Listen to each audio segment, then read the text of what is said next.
Alright, and we're live. Hello everyone and welcome to Doxa's Turtle Talk. I guess today we're gonna be discussing a little bit about hunters. Hunter class changes and the second one that are gonna be in soon. Hope you guys did a little bit of reading on the class changes. Yeah, sorry about the music, I turned it down. Uh, I have a couple of guests over here. Guildies from Hard Knock Society. Uh, I like you to welcome to the Guthlac and Daedyia or Pepe. Sorry if I mispronounced that. So, first I wanna ask Guthlac. Guthlac, can you introduce yourself? Tell us a little bit about yourself. Hey, can you hear me all right? Yeah, we can hear you. Good. Hey, so yeah, I'm Guthlac. Some of you might remember me as the best hunter of all time. Some of you might not know who the fuck I am. But yeah, I played Turtle WoW for about a year, but I haven't been on it in about 12 months. But I guess my experience was I kind of came in when it was relatively new, leveled my hunter up to 60. Then the class changes came in, and I think I was one of the first people to kind of start incorporating things like arcane shot, serpent sting into my rotation. So I was one of the better DPS hunters in PvE, which some people might know me from. And then I also killed a lot of horde in PvP, so I was quite active there as well. And yeah, I guess my classic experience, I played as a kid in vanilla WoW, didn't get very far, got to like level 30. Tried classic when Blizzard launched it on retail classic, got to about 60, and yeah, I didn't play very much further than that. I just found the player base was kind of very kind of min-maxy. They weren't super great to play with, but I guess on Turtle WoW, there's kind of more of that, more of that sense of like the leveling experience, that kind of sense of discovery is kind of what kept me interested in it, and just found a good community and Hard Knock Society, and yeah, played the game for about a year. Alright. And second, we over here have Pepe or Dedia. Dedia, can you tell us a little bit about yourself as well? Yeah, pretty similar experience to Guthlac. Just been playing WoW like on and off my whole life. Was mostly just into like PvP. Uh, and then I discovered Turtle WoW.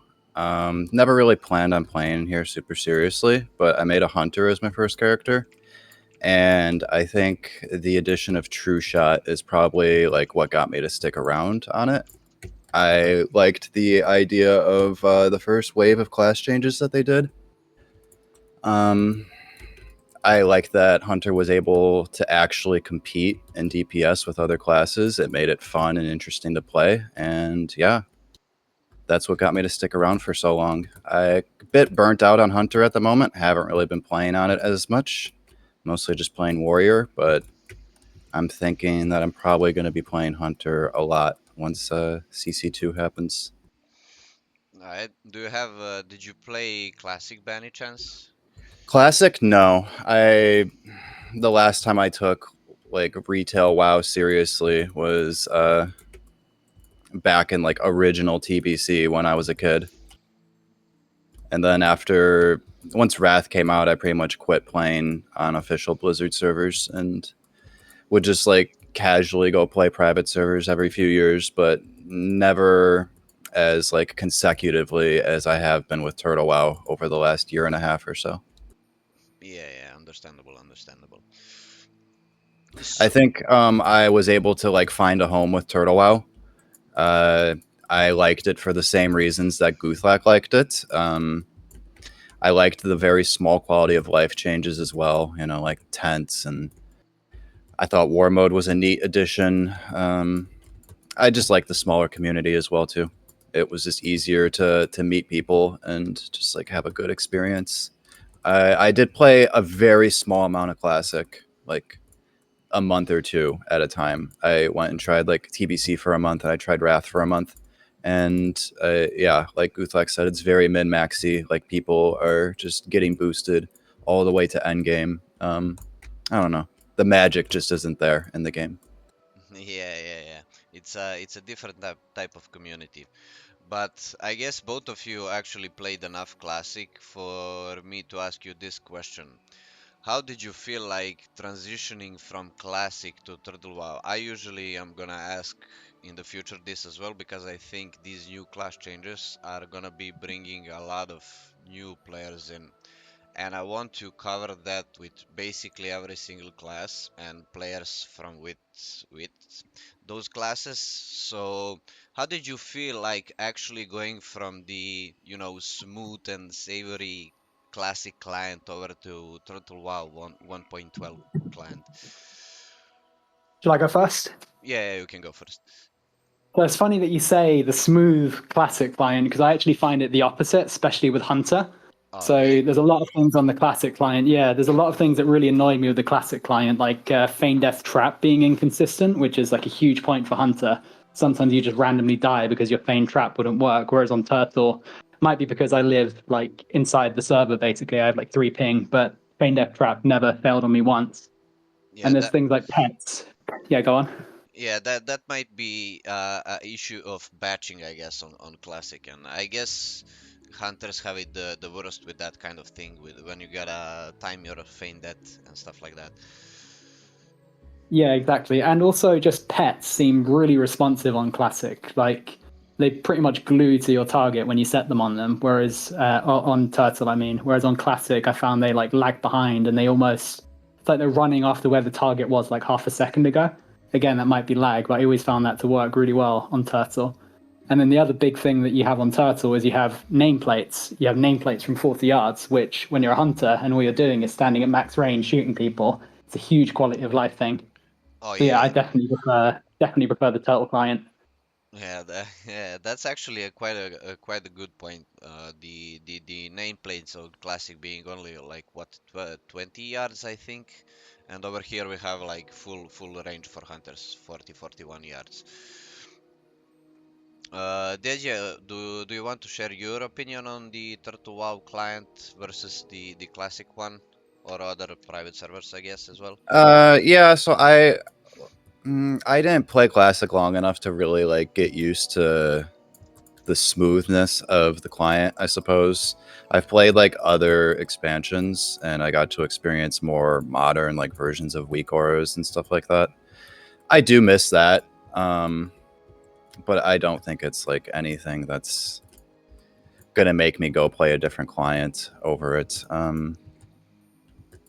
Really, the only thing like the issue I have with the Turtle client currently is like the screen freezes, the random screen freezes for Oh yeah, the 5 seconds or longer. I FPS still haven't drops. found a fix to that, but like other than that, the client is I enjoy it.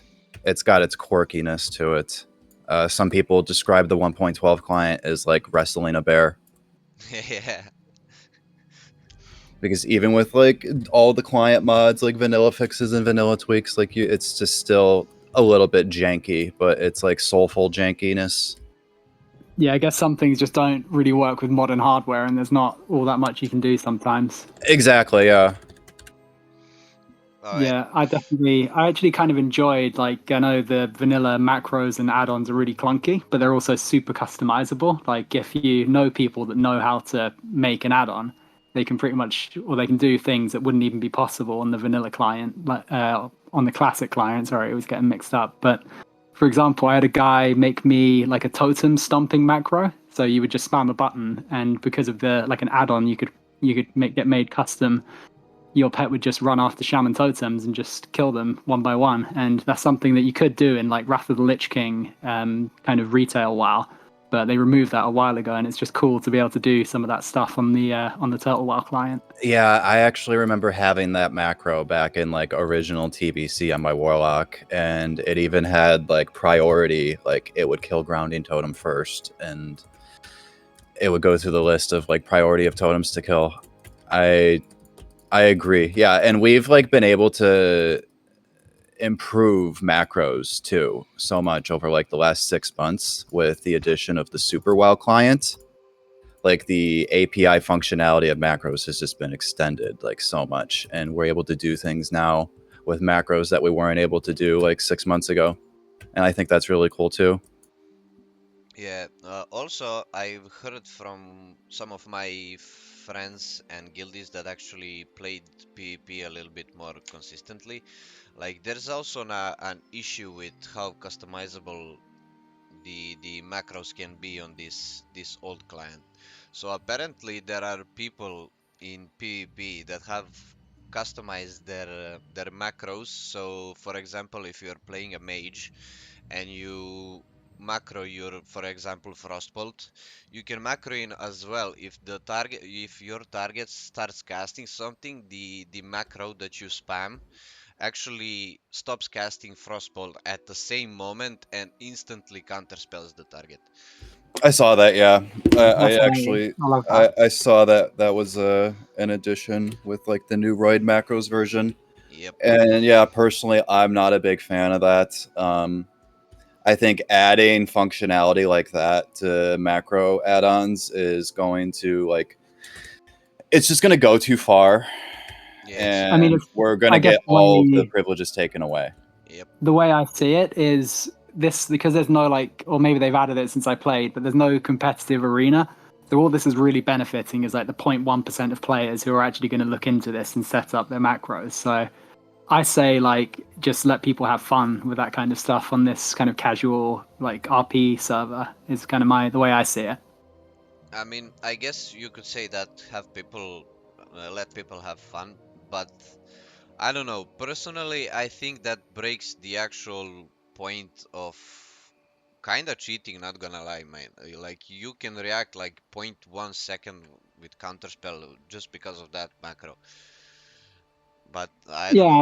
I can see how it's pretty annoying, I guess, and I wouldn't really mind either way. Like if it were to be removed, but I don't think it's not like it would be in a competitive like MMR based kind of ranking system where you kind of compromise the whole integrity of the system when people are like having the game play it themselves sort of thing. But That's a good point. Yeah, I think PvP is kind of a joke on Turtle WoW to begin with, anyways.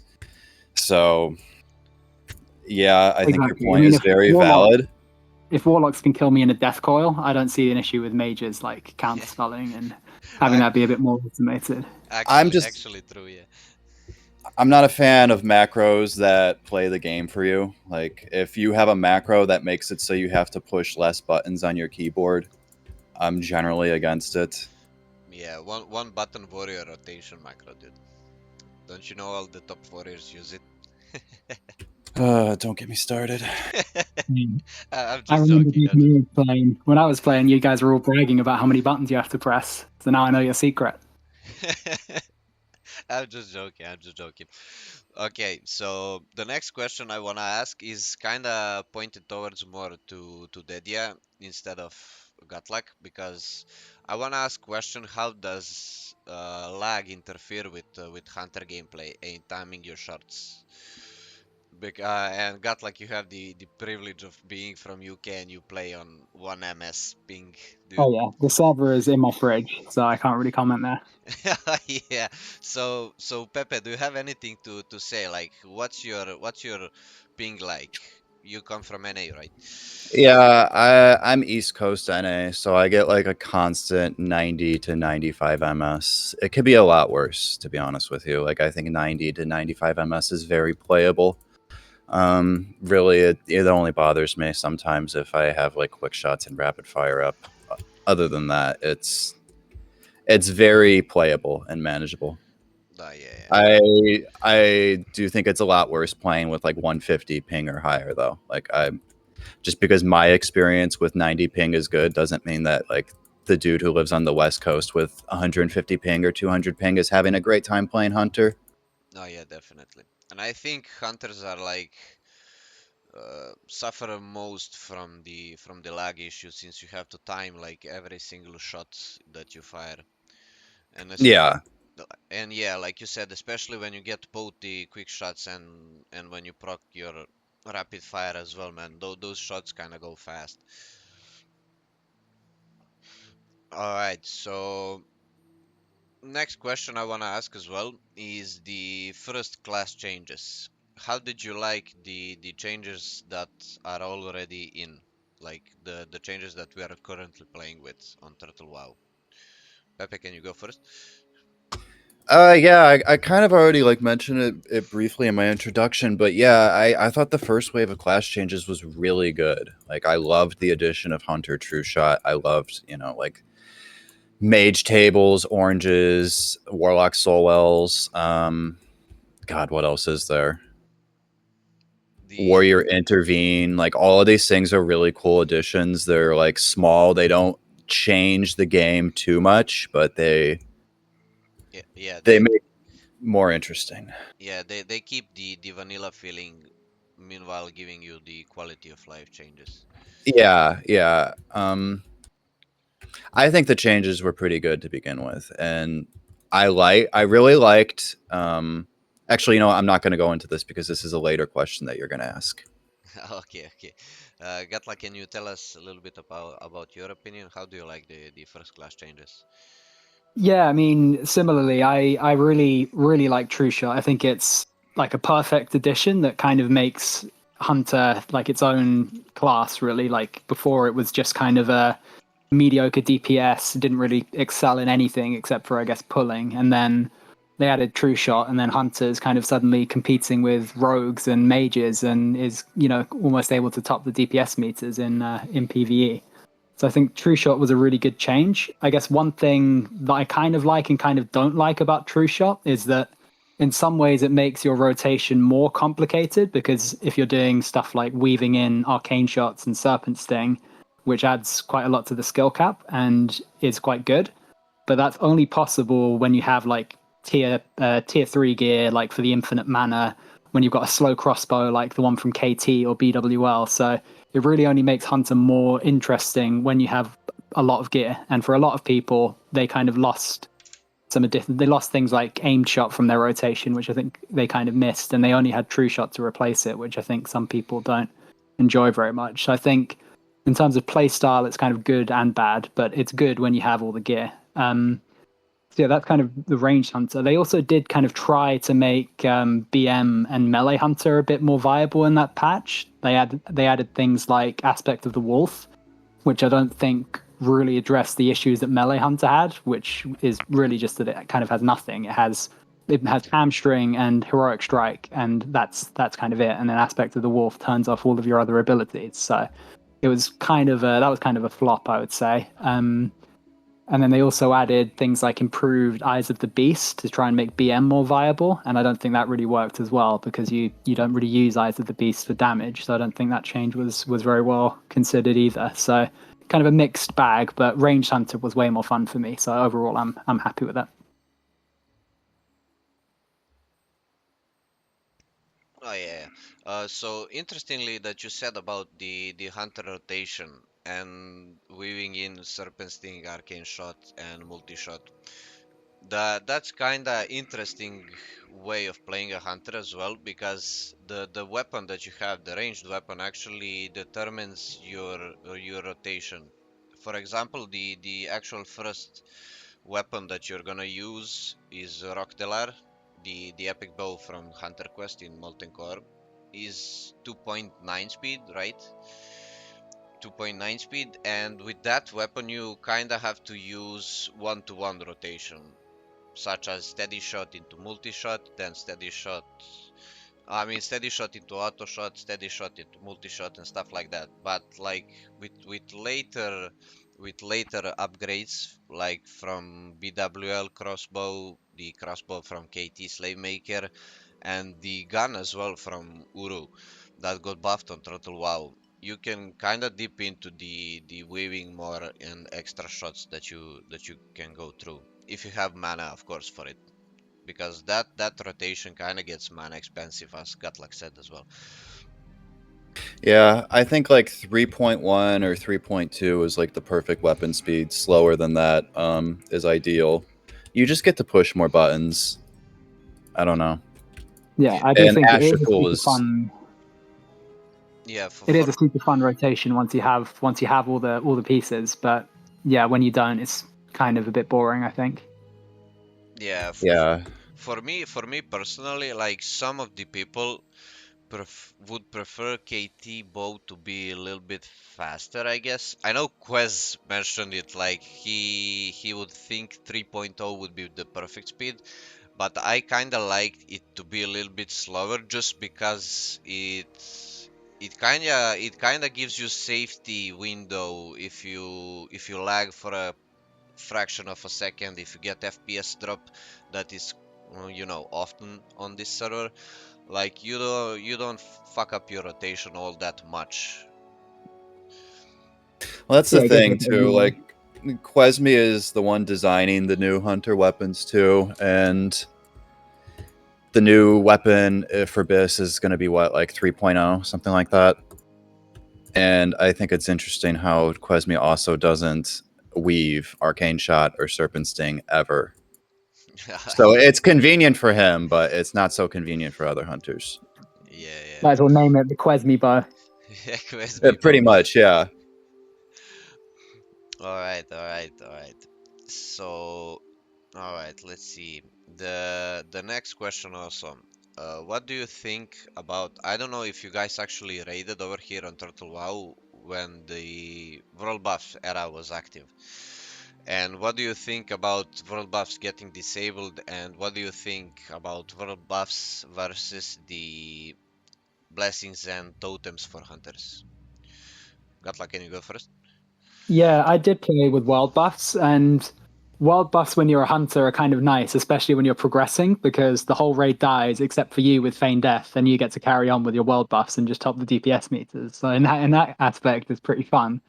But I don't like wild buffs as a whole. I think they just add a huge amount of like busy work to the game. I'd rather just be able to log on, buy a mongoose off the auction house and go raid, rather than having to go out and farm for world buffs to be competitive. So I think removing them was a good change. And I think like the difficulty of the raids, you don't really need the world buffs to clear them. So I think that was a good change. I think Paladin Blessings was kind of, I mean, it's fine. It's like a small buff to Hunter because you get Kings and you can get Grace of Air. But in reality, you're very rarely getting the Shaman group. Only when you've got a raid with like four or five good Hunters are you going to get that. So it's not a super amazing change for Hunter compared to like a Warrior or a Rogue who can now get Might and Kings, for example, which is a much bigger increase for them. Yeah, but back when you were raiding with us, Gatlak, we usually had a hunter group with you and few other We hunters did as for a well. little bit. Yeah, Yeah. yeah, but the raid com kind of changed for us, and we put hunters into melee groups, and our shamans actually twist all like kinda all the time in next ramas. So you get that grace of air more often than usual, as you Yeah, because mentioned. if you're getting Grace of Air, it's a really good change because Hunter scales very well with agility, so that's always nice. Yeah, yeah, definitely. Daedyia, what do you think about the blessings and totems versus world buffs? I hardly got to play with world buffs. Like, I think I was 60 on my mage and hunter for maybe 2 months with world buffs. I never got to experience playing with world buffs in like full bis. It's something that I feel like I kind of missed out on because it seems fun, but at the same time, in general, I think Kings and Blessing of Might and Wind Fury Totem all at the same time is generally better. Like, I also don't think I would enjoy having to get world buffs multiple times a week on multiple characters because I do raid on multiple characters. I think it would just be more tedious than anything else. But yeah, Guthlac pretty much already said it. Totems and Paladin Blessings merging together, I think that's like more beneficial for warriors than anybody else and rogues, but I like it instead of having world buffs. I think that if they had a separate Nax ID with world buffs that didn't drop loot, I would do it just for fun. But like, that's kind of a crazy opinion that most people probably wouldn't share. Yeah, that's a definitely a nice idea for the future maybe development. Get to experience the much faster raids with world buffs and 20-30 warriors in a raid, man. but I guess the totems would impact hunters more if we actually did end up going to melee weave, I guess. But over here with So yeah, go on. it's not actually, because we're not going to get Grace of Air Totem anymore. That's the thing. Unless we have 2 shamans in our group, because they are removing the ability to twist. Ah, yeah, that's the with the future updates, I guess. But like right now, if we didn't have the steady shot, we would basically end up melee weaving like on classic, I guess. Oh yeah, true. I'm glad we don't have to melee weave though. That is just way too much brain power for raiding and having to do that on every fight. So Yeah, I'm glad they removed that. yeah, I'm glad as well. Like in vanilla, melee weaving is not fun at all, man. Like I tried it for a bit in TBC while I was playing TBC. It wasn't all that awful because in TBC there's no dead zone. But over here, man, with the dead zone and you have to melee weave, man, that feels more like a chore than actual enjoyable gameplay for me. Yeah, like it is a complicated rotation, but I think it's too much for a game like WoW to have to be constantly moving in and like trying to optimize your movement that hard. So yeah, I think it's good that they removed it. Yeah, definitely, definitely. All right, all right. Um, Yeah, and on the world buffs topic as well, man. I remember I was progressing with one guild on my first character on my first troll. Well, now it's troll. Back then it was night elf as well. Uh, I remember like we used to do like without world buffs up to the point up to the bosses that we needed to progress for that night. Then we would pop our world buffs or unboon them. And the moment the raid dies and hunters end up being the only one that actually saved their world buffs, we thankfully for the faint death, man, that was kind of feel good moment for me, man. You get to pump way more than the rest of the raid, man. But yeah, that era is over. I remember the light always saying this about you too, Guthlac, that like you would always have significantly higher damage than everybody else during Hard Knocks progression era, just because you were so much better at saving your world buffs than everybody else in the raid. Yeah, that's Yeah, that's it really. Just you can you kind of understand when a wipe is happening. You can just be ready to like run out of range of the boss and feign death, so you don't get resisted. So yeah, it's definitely a skill, but I don't miss it being gone. no, yeah, the saving world buffs in a raid is definitely a skill, man. Yeah, The, like half stoning on when you're wiping on Heigen. That's the best skill. yeah. All right, all right. So I guess we went over the general stuff and the experience on Total WoW. So I guess we could just go into the newly announced changes. Yeah, let's do it. Yeah, let me just. All right. So firstly, I wanna go over the because next to class changes, class rebalancing and stuff like that, there's gonna be some racial changes as well. First, I want to go over the racial changes that actually impact the hunter class. So, what do you think, guys? What do you think? What's the next cookie cutter? What's the next meta race for the hunters? Did you read through Uh, the patch notes? I haven't read all these to be honest. I didn't even know that racial changes were happening. But I'm just reading Night Elf. Looks like a pretty fun change, honestly. Like you get to, at least with PvP, like you get to stealth like an AB flag or an open world, and you get like 2 3 seconds to cast a true shot or like start casting aim shot or something. So I think that's a really nice change for Night Elf PvP, which is I think one of the better PvP races already. So that's good. Yeah, for PvP that's a niche ability definitely. But I like, go on. I was just gonna double down on what he said. I hadn't thought about using it for that case. I think it Yeah, is worth noting that the 3 minute CD has been reduced to 1 minute, and they are keeping the 2 seconds of stealth on it as well.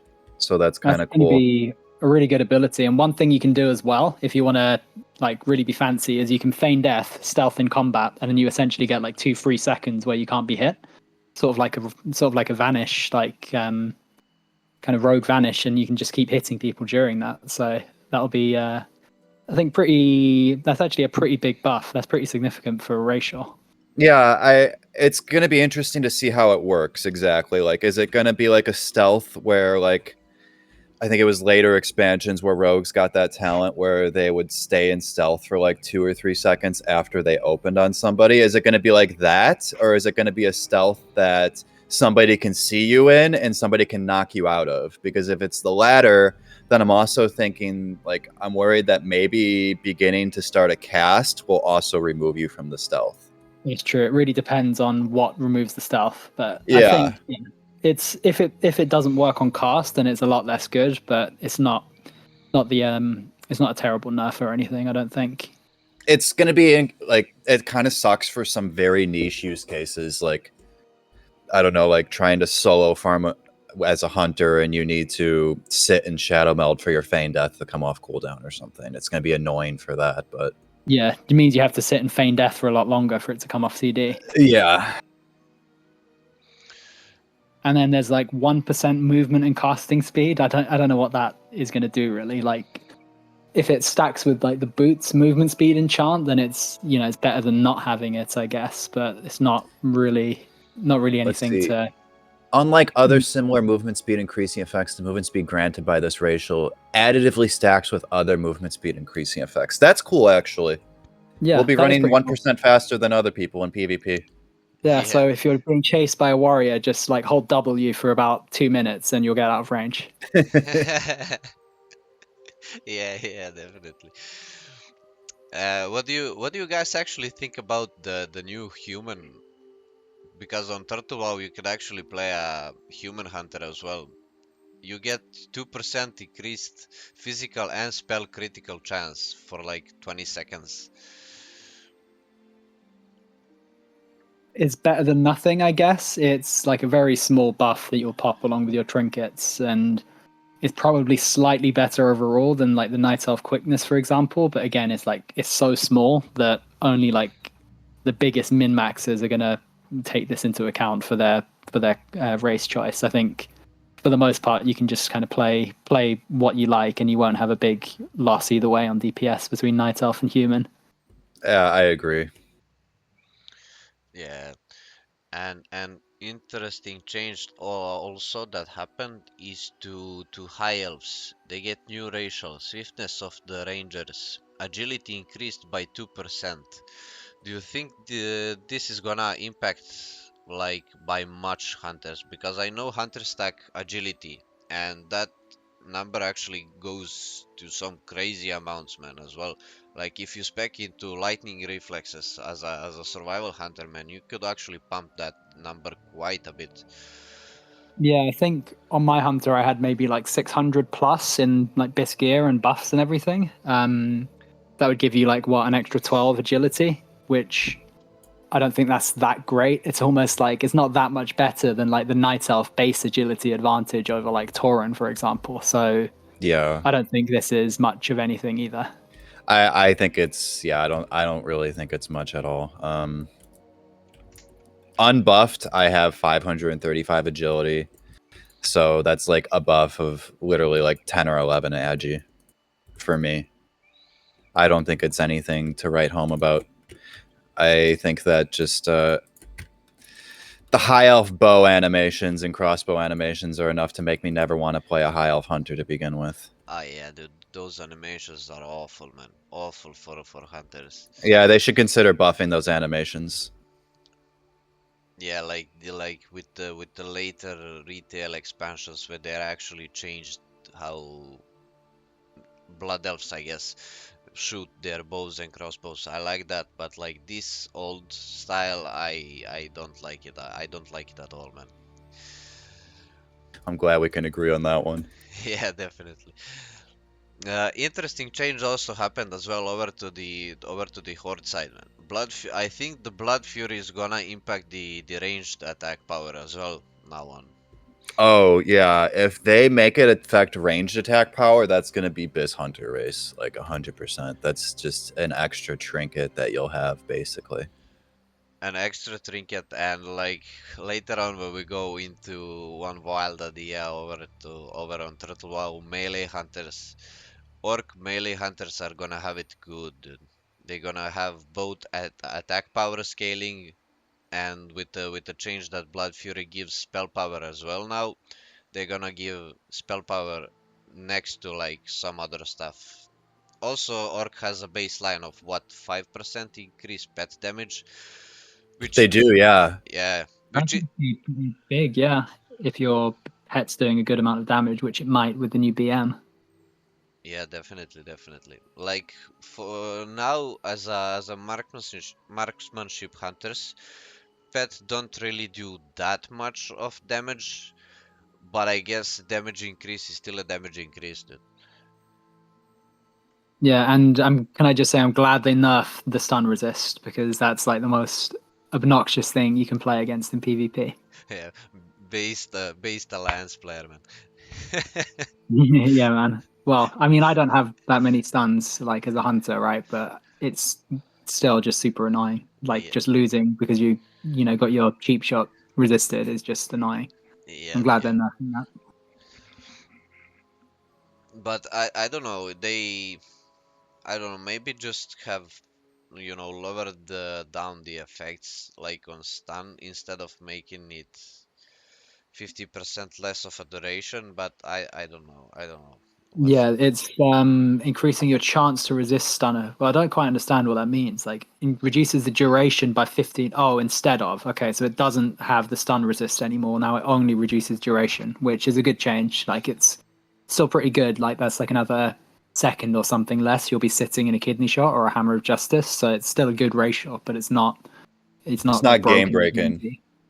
yeah, Yeah, exactly. yeah. And over here on trolls as well, their racial berserking got nerfed as well, from up to 30% just down to 50% increased attack speed. I I know you two guys are night elf enjoyers, as myself as well, but I have a little troll hunter as well next to my big one, and not gonna lie, berserking is actually fun to play with on Oh, it's as a so fun to hunter. play with. Yeah, man, you just unequip all your gear and then re-equip it so you're at like no HP, and then healers get to heal you and try and top the meters. Yeah, It gives yeah. you that 30%, you know? I play a troll warrior, so I have gotten very used to eating poisonous mushrooms and then shouting at healers in voice to not heal me or not cleanse me. Oh yeah, they are. That feels so wrong when you waste your gold and maybe your time if you went on your own and farmed the mushrooms just for someone to heal you the same second that you pop, or even worse, They've like gotten they pretty good at cleanse you. not doing it, thankfully. Yeah, I mean, I'm glad I'm not a troll because I know 100% that like some healer's gonna just grief you every time. Like, there's no way you're ever getting that off Oh unless yeah, you're in like a really coordinated guild and you like announce it beforehand every time. yeah, and like timing your berserking with on my troll hunter I have Kiss of the Spider as well. Man, those shots go fast. Yeah, like you get to the point, even as a night elf, because I had Kiss as well. If you have rapid fire up and quick shots and Kiss of the Spider, you don't even have to time your shots anymore. You just spam the button and the rotation does itself, which is quite fun. Yeah, yeah. All right, Yeah, all I right. think Troll and Orc, it depends on how much attack power they give you at level 60, but I think those will be the It's best for like DPS min max. it's gonna be Please. 120 AP. Yeah, the this one is actually got, they realized that 60 attack power was, I don't know, quite a low number, so they buffed it a bit. So it's gonna be 120 attack power and 60 spell power. So, Yeah, what did they give to the Tauren? Although Tauren has a secret racial that makes it the worst hunter race, but we can come on to that. yeah, yeah, definitely, man. Next to the yeah, worst models for hunter equipment as well. Exactly.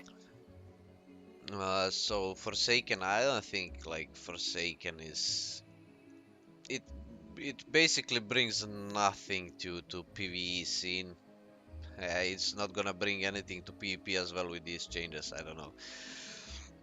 Yeah, I I mean, think 2% damage is something in Nax. That's pretty good. Yeah. I didn't even get to see that, that is but decent.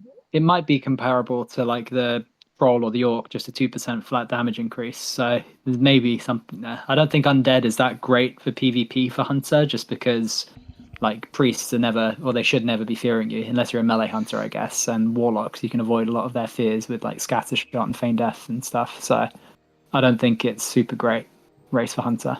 yeah. I mean, I will say though, I think they look very cool. They look so cool They in do tier look 3. cool. I mean, against warlocks you're gonna die in Death Coil anyway, so it doesn't matter if you can pop out of fear or not. Alright, so Tauren Hunters, boys. What do you think about Tauren Hunters? And Well, there's Tauren Hunter, for those who don't know, Tauren have like a bigger dead zone. Like you need to be further away from the target to shoot. So if you're playing PvP, it means you need to be like a good like 3 yards further away from a melee to even be able to shoot them.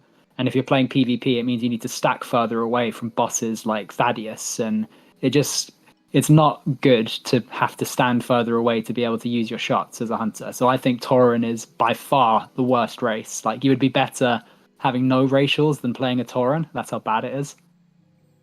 oh yeah, it feels clunky. So I apologize for any Tauren hunters that are listening to this and hadn't really considered that, but you should maybe race change.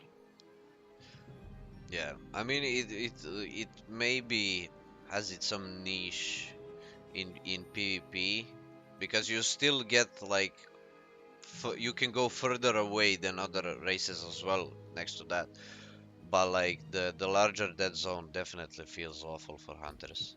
I remember hearing about this like classic Tauren hunter who they had a macro to cancel aura, their savory deviate delight, and they would take advantage of the Tauren hitbox to melee people so that you can wing clip them from farther away, but then they would eat a savory so that they can shoot them. And then when they wanted to melee again, they would cancel aura it to go back to Tauren form. Oh my It's god, like next level. that's That is ne pretty sick.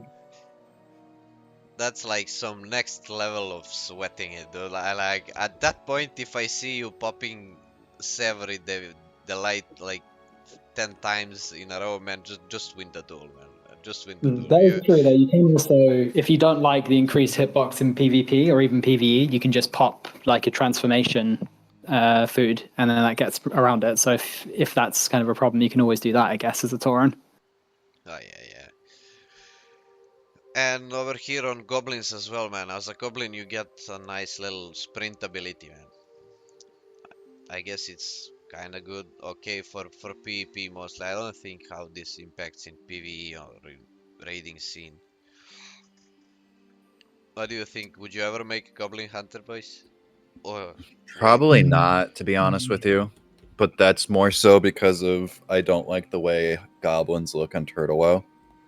If they looked a little bit more like how they're supposed to look, I would maybe make one because I am a goblin enjoyer. But I would never make one simply for the racials. yeah, Yeah, I don't rate the sprint very highly at all. I think it silences you, doesn't it? So It gives you like a 4 or 5 second sprint, but then after that you get like a 4 or 5 second slow debuff. So I'm there. trying to think of like where that's useful. Maybe like if you're switching sides on Thaddeus, but like I can't think of many other situations where you're gonna want that. Oh, no longer slows the you user after already sprinting. They've removed that aspect of it. Yep. Okay, I see. So it's a little bit better now. I mean, Hunter, you do have like the aspect if you want to run fast anyway, but in PvP you can't always use that. So I think it's probably an okay choice now for PvP. Yeah, definitely.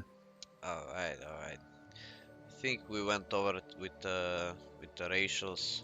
I mean, weapon skill is gonna affect us as well. Like weapon skill changes because of the newly introduced melee hunters.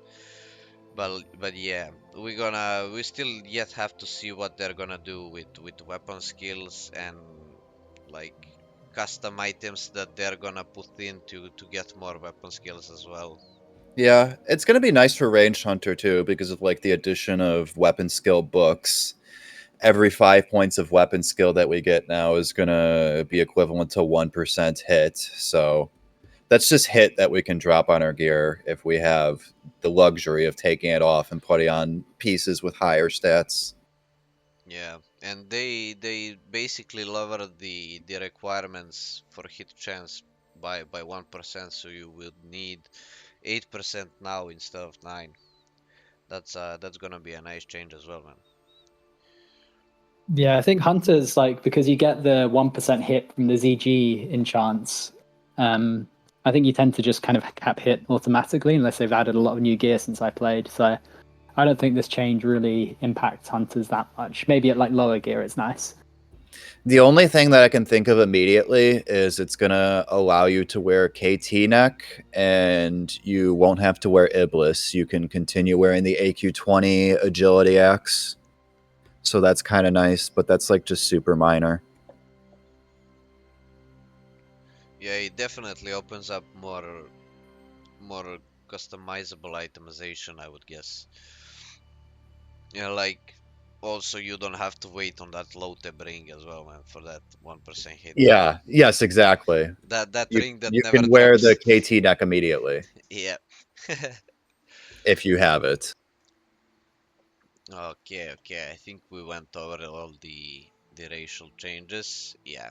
We can just go into Hunter baseline changes. Alright, let's see what we have going on over here.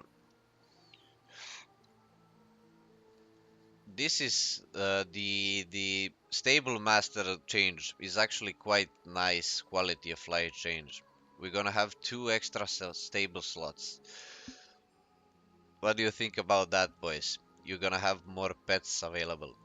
I'm a fan. I also heard that they are making some of the useless pets more useful. Like I heard that they're adding a dash to like raptors, and I think that's really cool. One of the biggest issues with most vanilla WoW pets is that like they just don't have dash. So most pets that don't have dash, you just don't want to get one because it's just kind of useless. You'll want to pull something with your pet, but you can't use the sprint ability on it because it simply doesn't have it. It's like immediately disqualified as something that you would ever want to use in a raid if you're like serious about hunter pulling. Yeah, they have some pet changes, like they're giving raptors dash. They're buffing Furious Howl from wolves and foxes as well. They reduced the focus that it required from 60 to 50 and also increased the range from 50 yards to 40, which is actually quite nice. Like when you're at We'll max actually strength, be able to get it now. yeah, we can actually get the the owl from our pets. But I mean, still, I think still cats are gonna be the best pets. But this is quite nice change to them. I might mess around with a wolf a little bit, especially since like the way talents are going to work after class changes, we're not going to be able to pick up the pet damage talents anymore. I think it might be worthwhile to just buff my own damage and everybody in my party's damage. I'll give it a shot at least. What I'd really like to see is Screech and Demo Shout properly stacking again. Oh yeah, definitely. Like Screech is one of the best pet abilities, and it doesn't even work properly on this server. That's kind of It's very unfortunate. yeah, definitely. Gutlack, what do you think? What's your go-to pet family, man? You a cat enjoyer as well. Yeah, well, the thing is, like, cats are just for like endgame PvP and PvE. They just do slightly more damage in PvE, and in PvP they have like the best spell pushback with like Broken Tooth, and they can stealth, which is really nice for like breaking AB flag caps, and especially with the Night Elf, you can stealth along with your pet. So for most like serious endgame stuff, you tend to just go cat by default. The only other pet that's really worth much at the moment, I would say, is the owl or like a screech pet because they're really good at holding aggro. So you can use them for like open world farming, or you can use them to tank dungeons as well if you're good at microing your pet. So Those are the only two I use at the moment. But it seems like they're buffing a lot of the pets, so it's nice that they did this. So you don't have to start abandoning your old pets to start experimenting with new ones. So I like this change. This is a good change. Yeah, definitely. Let's see. Aim I shot. think I'll probably tame a raptor now after your class changes too. Oh, you think? Oh yeah, and that's a pet that I never thought I would get. Yeah, I I mean, Raptor has the same damage as a cat, right? And the only Yeah, thing they don't have is dash, and they have I think they're a bit more tanky as well. So if you don't care about the stealth, I think Raptor or the attack speed, I guess, then Raptor's probably around as good. let me actually see Petopia Classic. If I can find the numbers. yeah. Raptor has a 1.1 damage modifier. That's the same as a cat. It And also like has bite bite claw. and claw. So it's basically just a tankier cat, except it has Yeah, no stealth, and it might have like slightly lower attack speed. So yeah. it's like a real choice now that it has dash. Yeah, damage 1.1 on cats and raptors 1.1 as well. Armor 1.03. Yeah, they have a little bit more armor than cats actually. That's actually an interesting fact as well. Yeah, slightly more armor, a tiny bit less stamina. Either way, I'm gonna get one just because it looks cool, and now Yeah, I can finally use it with dash. yeah, I like their models as well, man.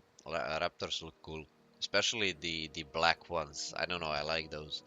I think that's like the issue with most vanilla pets is like literally if the devs just gave them dash, they would be usable. Yeah, yeah, definitely. Like what you said, the Raptors, the only thing that they were missing was a dash, and they get that now. So this is definitely a nice change. All right. Let's see. Aim shot becomes a baseline now. You don't have to spend a talent point to get it, man. That's a nice quality of life change. Yeah, I think it's kind of super small this change because aim shot with true shot being in the game is so niche. The only time you'll use it really is either on pull in a PvE boss scenario, and that's a small damage increase, or you'll use it if you, for example, like if you go for a trap in PvP, you can follow up with an aim shot. But even then, like if it's like a group scenario, you probably won't have time to aim shot anyway. So it's really like a 1v1 thing in PvP. So it's like a very small buff, I think. Yeah, I mean, most builds you're already taking it anyways. Just because there's like nothing else to get at that row. Like you're either putting a point into aim shot or you're putting a point into improved hunter's mark, which is like 2 AP per talent point, I believe. Yeah, I Might think be quite so. nice while you're leveling though, like before you learn true shot. If you're like playing BM, it might be nice to have aim shot around that level. Or Yeah, definitely. it's a nice little leveling buff, I Yeah, guess. it will definitely be very nice for what you're stating. Like if you're leveling as BM, you'll have one more ranged ability to actually use. Yeah. And if you're BM, you don't have to worry about like pulling the aggro because you're gonna have that, or what's it called, the stun on pets, the spell. Oh my god, what the heck? Intimidation. Oh yeah, with intimidation you can basically guarantee on your pet to hold aggro on the target. And one of the custom turtle wow abilities, avoidance on pets. Now this was bugged for the longest time, dude. This was bugged for like years on Turtle WoW. Like there was a bug when you tame your pet and it had avoidance. But if you for some reason go and reset its talents or spells, you would lose the avoidance and no way of getting it back. Thi- go on. No, continue. This was actually so annoying. Like at one point I had to, on my first hunter, I had to go like I think 2 or 3 times more to find my broken tooth again just because it didn't have avoidance. And then I said like, nope, never respecting my pet again. That's it. Like, Yeah. Do you want to know an even funnier bug from around that time? It's that because when they made that change, like before then, pets had infinite training points, so people Oh, would I just have missed super that. pets with all the resistance. So while everyone else was like, "Oh man, I don't have my avoidance," and I was just sitting here with a pet with like every skill trained, every resistance at max. It was so funny. I Yeah, had that too. that They that was nerfed it after a while. that was fun times, man. Your pet having everything maxed out. Like I don't know how much is the max resistance on pets? I think it's 120. 120. Yeah, yeah, yeah. In PvP that was kind of overpowered, man. You had pet with 120 resistances on everything, man. All right, they finally renaming True Shot to actually copy pasta from TBC, man. They're naming it Steady Shot, I guess. But it's no longer gonna be a baseline. It's gonna be talent from Marksmanship 3. So I guess haha, leveling BM is gonna be not so optimal anymore, I think. But we're gonna Probably see. not. That might be why they added aim shot to level 20 so that it can kind of keep up a bit better. Yep. Probably the reason, yeah, to make aim shot baseline and move through shot into Marksmanship 3. That is kind of unfortunate, actually. That makes leveling as BM a lot more boring. Yep. But like I guess you'd open on every mob with aim shot, then you'd like burst your mana on the opener and just let that mana come back with MP5 mechanic. But I guess yeah, makes it a little bit more boring.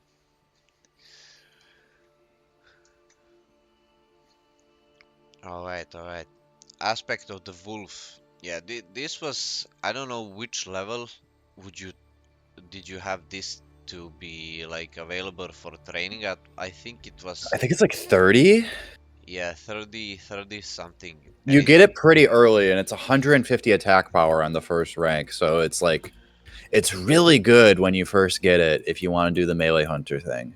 Yep. But like now it's gonna get proper rank, so it won't be so overpowered early on. Yeah. Alright, they changing also Scorpius things, how it works. Yeah, just to go back, the other big thing about Aspect of the Wolf is that it doesn't turn off your ranged abilities anymore. I like that a That lot. was the thing. That was the thing that just made it completely useless because Yes. Melee Hunter has like 4 abilities and about one of those is useful. So you were basically just like an auto attack bot with that spell on. So what And yeah, go on. I really like this because this means survival hunters will still be able to pull in raids. Like you'll be able to play the melee build, but you'll still be able to pull trash for your guild, and you won't feel like dead weight being the melee spec and not being able to range pull mobs. Like I think this is awesome that they did this. Yeah, I think so Yeah, it as well. means that Survival Hunter will still be able to like throw out a few shots when the boss runs away or if they're fighting like a range class in PvP. So this is kind of needed if they wanted to make that ability useful, and it's good that they did that. Yeah, like not being able to use ranged abilities when you have Aspect of the Wolf was really annoying. Like for some trash as well, where you have to run in like to stack for a meteor or something like that. You actually, I don't know about you, but I forgot to turn off Aspect of the Wolf, and then I go just standing for the next mob and I see, wow, why am I not shooting? Why am I not shooting? And meanwhile, I have Aspect of the Wolf on. Oh, Nice. dude, I've done that so many times on the trash after Viscidus, those scorpion mobs. Ah, yeah, Like yeah, yeah. I'll forget to take off Wolf after we kill Viscidus, and I'll try to like go and pull one or multi-shot it or whatever. I'm just standing there doing nothing. I don't think I ever turned that ability on. Like I'm Smart man. it's not worth the effort to put that on my bars. Let's see if I have it on my hunter bars right now. No, I don't. I don't have it either, man. I go into spellbook and click it, man, for Viscidus fight specifically. But yeah, let's see what they changed as well, man. They changed Scorpius thing. So I like this. I think this is cool. yeah, Hmm. reducing the physical damage done by 2% and their attack speed by 10 for 20 seconds. I guess this attack speed thing won't be that much of a big deal because it won't stack with Thunder Fury. But like the 2% physical damage is nice. yeah, 2% less physical damage is actually nice. I guess that fixes the screech thing not stacking properly with demo shot, I guess. It does slightly, but at the same time it doesn't, because using this ability, it's a GCD every 20 seconds. That's going to be a DPS loss. So I guess if you're weaving arcane shots, it's not as bad. You can just like replace an arcane shot, which is like 200 damage with this. But it's still a little bit annoying that you have to keep putting it up, but it is a small buff, I guess. Okay. Now this is a this is a really This is a buff for hunters. The next change, Viper Sting nerf. Yeah, this is the biggest buff to hunters in PvP because now they're going to start just killing people instead of wasting their time Viper stinging. Actually, I didn't even think about that, man. You always face those Viper Sting hunters in BG. All they do is target 10 different people and just spam Viper Sting on people. I know. Now they're I going to got the realize mouse over Viper Sting macro. Oh, really? Yeah, it's the most oppressive thing ever. Well, like, yeah, once you find that little cheeky priest in BG that you don't like, man, you keep that Viper Sting on him all the time, dude. It's actually annoying to play versus that kind of hunter, man. Yeah, I mean, Viper Sting's also pretty good against hunters because we have like quite a small mana pool. So it's quite nice that I'm not going to have to sit around with like 3 Viper Stings on me all game sometimes now. Oh, you get double Viper Stinged as a hunter, it's over. Yeah, it's Joe over. And they nerfed the wing clip a bit. I don't know if it's a nerf or it's a buff, but they changed it. It's really weird change, this one. I don't really understand why they, because it's only going to do 35% weapon damage, so it's not like spamming it would have been overpowered. So I don't really see why they added this cooldown, but that's just me. I'm not crazy about it either. They changed I think they changed with the later thingies. The wing clip cooldown is gonna be 3 seconds, I think. Yeah, they changed it to 3. Yeah, so it won't be 6. It's gonna be 3 seconds GCD. So it won't be that big of a deal.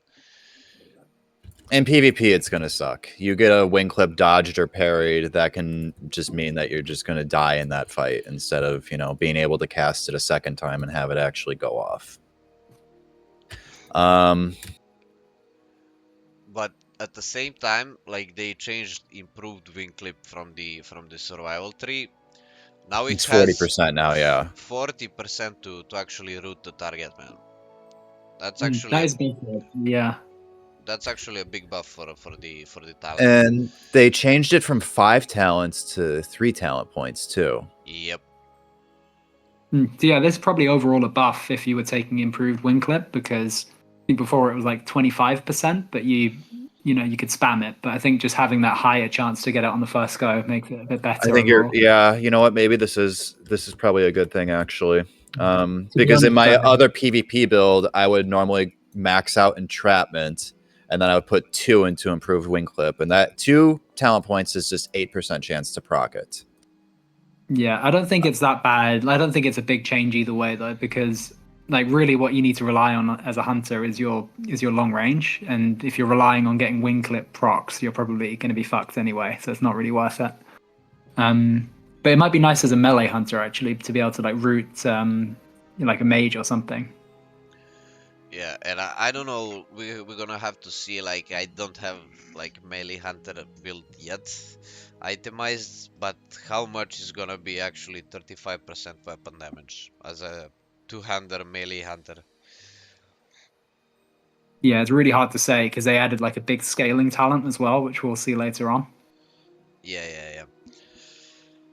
Okay, so they changed wing clip. I don't know. For PvP, I kind of like they buffed the shit out of the proc chance on the routing. I like that. I actually like that. And the less talent required as well. So yeah.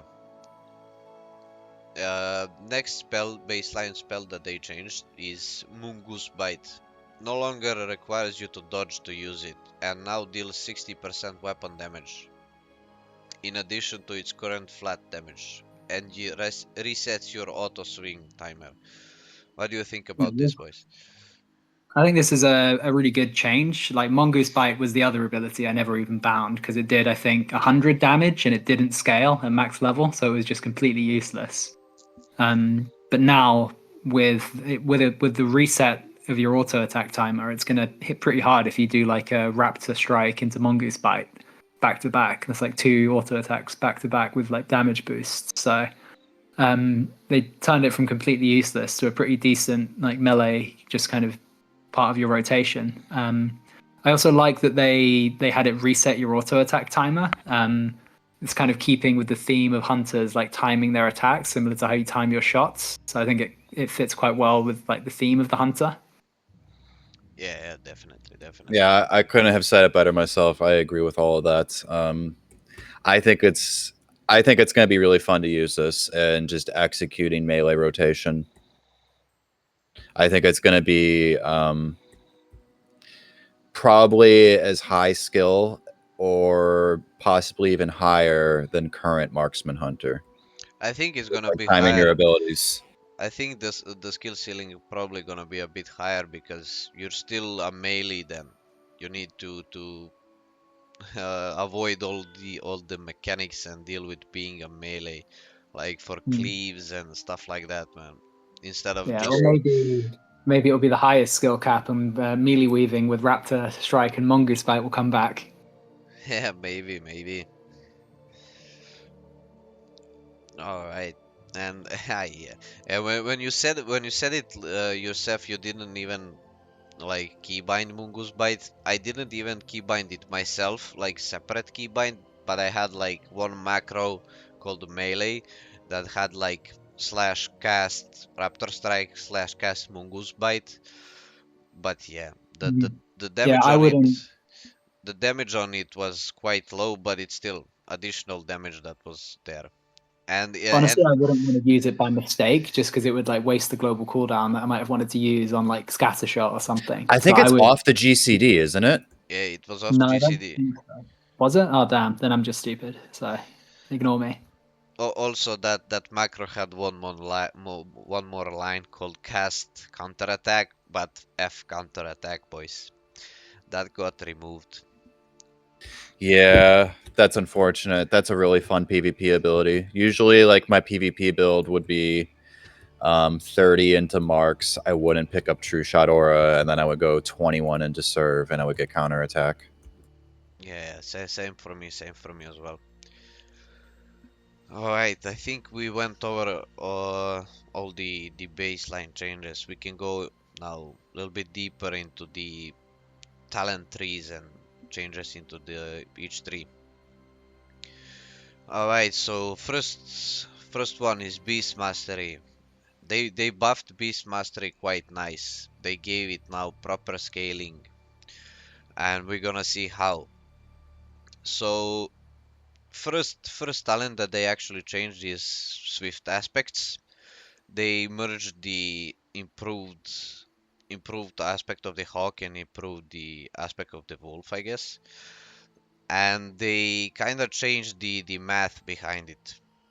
Now it works like you have like what 1% chance per point to proc quick shots for 30% attack speed buff, and now they're gonna be changing it to up to 15% chance to proc it for 15 attack speed buff. What do you think about that? I don't think it changes much either way. I think it's probably a slight nerf, if anything, because it's half the attack speed, or is Swift or is quick shots 25%? I can't remember. Quick shots is 30%. 30. Okay, yeah, so you get So, yeah, half it's the attack half. speed, double the proc chance. But the thing is, like the procs can overlap, right? So overall, you're going to have slightly less of an attack speed boost overall. but I don't think it's a big change either way. This basically just means you're in like PvE, you'll probably just have this up all the time rather than having like the variable attack speed you got from like the lower proc chance version of quick shots. I think it's gonna be. I think this change is gonna be a little bit better for overall, because you're gonna have way much bigger uptime on it, but it's gonna look worse on the logs, on the parse logs, man. Yeah, you Yeah, won't I'm be not. able to parse as hard with this, that's for sure. But overall, it's probably about the same, maybe better. We are going to have much better uptime on quick shots now. So that's going to mean slightly less variation like in our rotation, because like we were stating earlier, our rotation changes with our weapon speed. You get a quick shots proc, you're not weaving during that time, and you go 1-to-1 usually. Yeah, but yeah, and now that's actually a smart thing to mention. Like, how is this change gonna affect the rotation? Are we still gonna be using 1-to-1 rotation with this proc with 50%? Or we could just may weave in additional shot or two. I think we could still weave multi. Let's see, hold on. I can probably just go to never mind. Kiss of the Spiders 20%.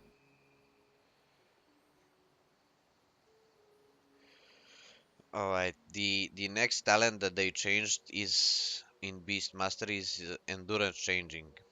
Endurance training now also adds your stamina to the pet as well. They gave it stamina scaling to the pet.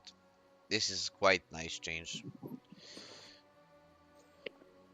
I mean, Yeah, I think it's okay. I guess the thing you need to consider is that it competes with the new quick shots. So in terms of damage increases, if you're min maxing, you'll probably not take 5 points in this, unless maybe it works out better than the armor talent from the next tree. But it means you'll very rarely be getting the endurance training and the armor in the same build, just because that quick shots is important. Even if you're a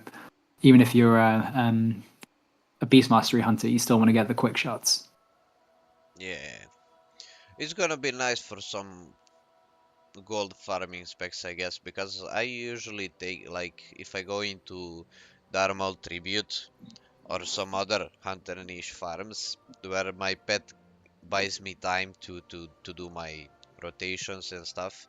Additional stamina on my pet is gonna be nice. Gives you a little bit more safety, I guess. Yeah, and also I don't know if anyone else does this, but you can tank, like if you get a Screech pet, you can tank dungeons fairly well, especially if your DPS aren't like super geared. So this will be a nice for like pet tanking dungeons and stuff. I've So never yeah, actually decent, tried decent that change. before. I kind It's of want pretty to give it a intensive. shot now. Pretty intensive on the pet micro, but you can do it. But don't expect to hold aggro over like your tier 3 warriors or anything. Oh yeah, of course. Oh yeah, definitely. Yeah, like dungeon blues, easy. Yeah, I've never tried actually to tank dungeon with my pet as well, man. I don't know, but with these new melee hunter changes, I don't know. Maybe I give it a shot. Alright, next one, improve Eye of the Beast. I don't know why they keep changing this talent, man. No, I think no one takes this talent, man. It's a It's very completely useless talent. useless. It's like you don't use Eyes of the Beast to fight. You use it to send your pet in and pull, or to like scout or something. You're never going to use this and start tanking with your pet. So I don't know what the idea is here really. Yeah, I have no idea why they gave it additional damage on this. Now, like, this is some meme type of thing, must be. But I don't know. It's for Red Ridge Boss, I think, this talent. If you guys know who that is. Uh, Does he just stay like in stealth somewhere and just kill people with his pet with Eye of the Yeah, it's Beast like and a Red Ridge? troll hunter that just sits in the mountains and sends his pet in to kill people. Oh So wow. yeah, for that build, this is great.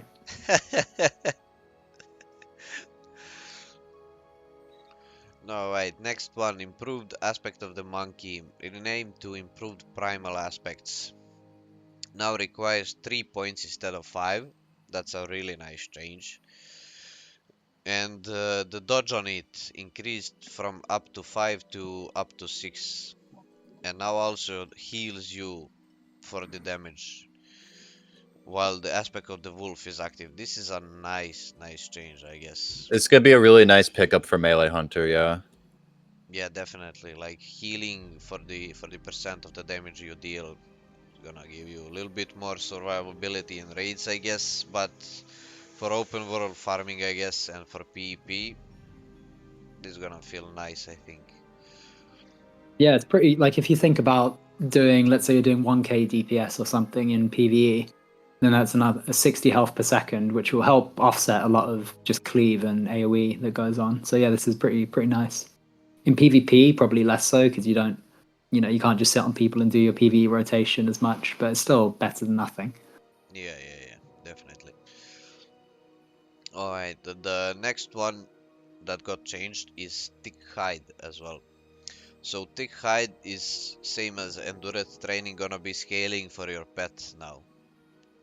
So basically transfers a little bit of your armor, I guess 36% when you spec 3 out of 3 points to your pet as well. This is quite nice, I think. I mean, pets already had quite a lot of armor, and if you're in like Nax gear, I think you have about 4k armor, so it's like another, like This is like 1k 1400 armor. armor. So Yeah. 1400, yeah, it's pretty good actually. Like it'll make your pet That's really kind of a tanky. lot. Yeah. I don't know, like Pepe, are you logged in right now to your hunter? How much armor do you have on your hunter? 4028. Yeah, and what 36%? Let's see. 428 times 0.36. 1450. Yeah.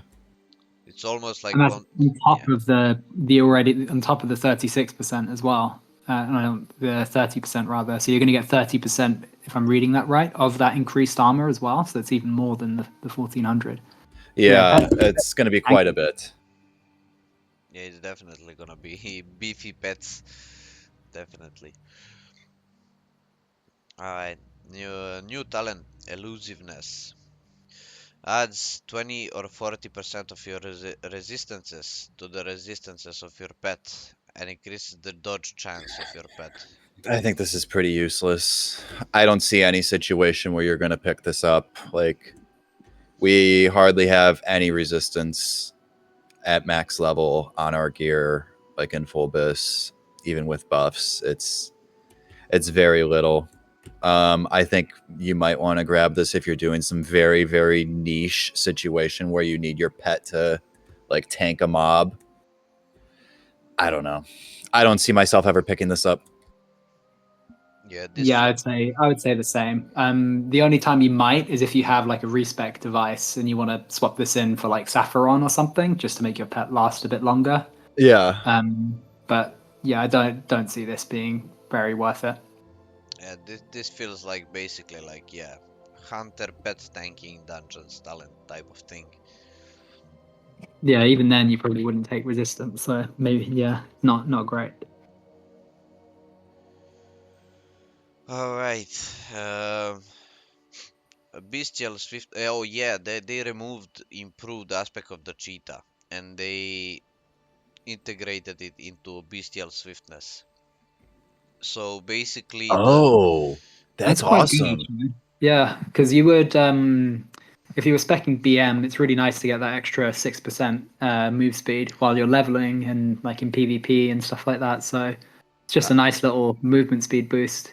that improved aspect of the cheetah was the best talent points spent ever, like while leveling a hunter. It saves you actually so much time. You think 6% is not that much, but like you keep using that aspect of the cheetah, you run all the time while you level, man. That talent used to save you a lot of time. I And always grab it when I'm leveling hunter. yeah, same. Always. It's a must. And like now it you basically don't have to spend points into it because you're gonna pick the bestial swiftness anyway, and that as well was a must have for pets to run faster to the target. Makes leveling much more smoother.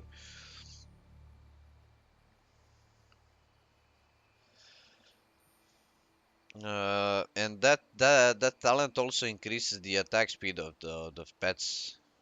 Is it? And increases attack speed of your pet by 3%. Yeah, nice. A little bit more damage That's on the pet. interesting.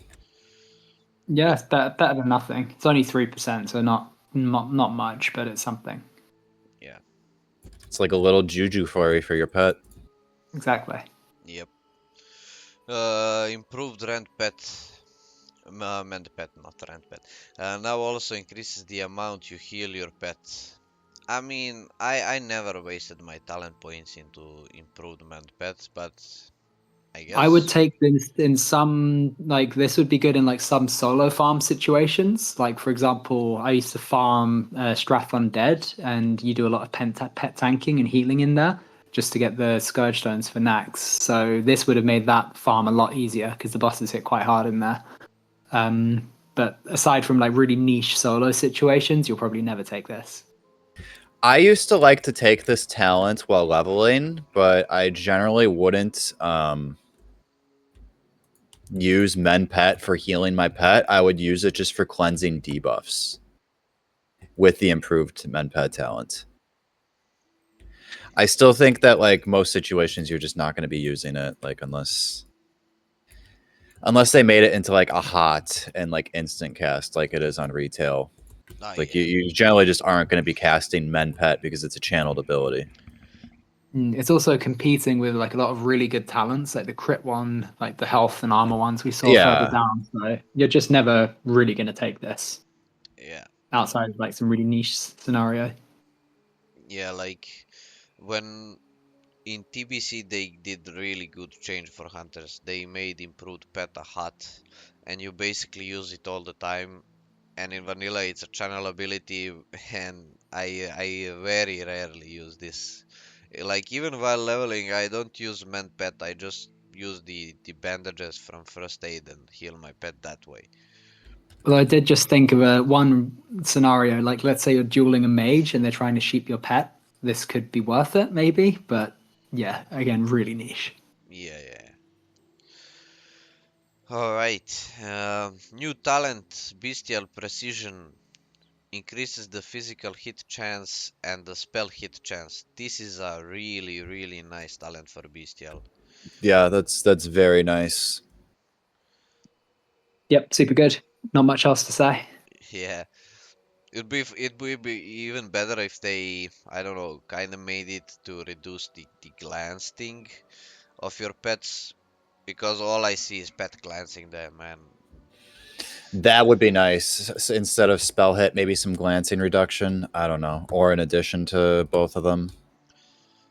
Yeah, and they did a change on the intimidation as well. Like for some mobs or bosses, I guess, that were immune to the stun part, they would basically ignore the additional threat from it as well.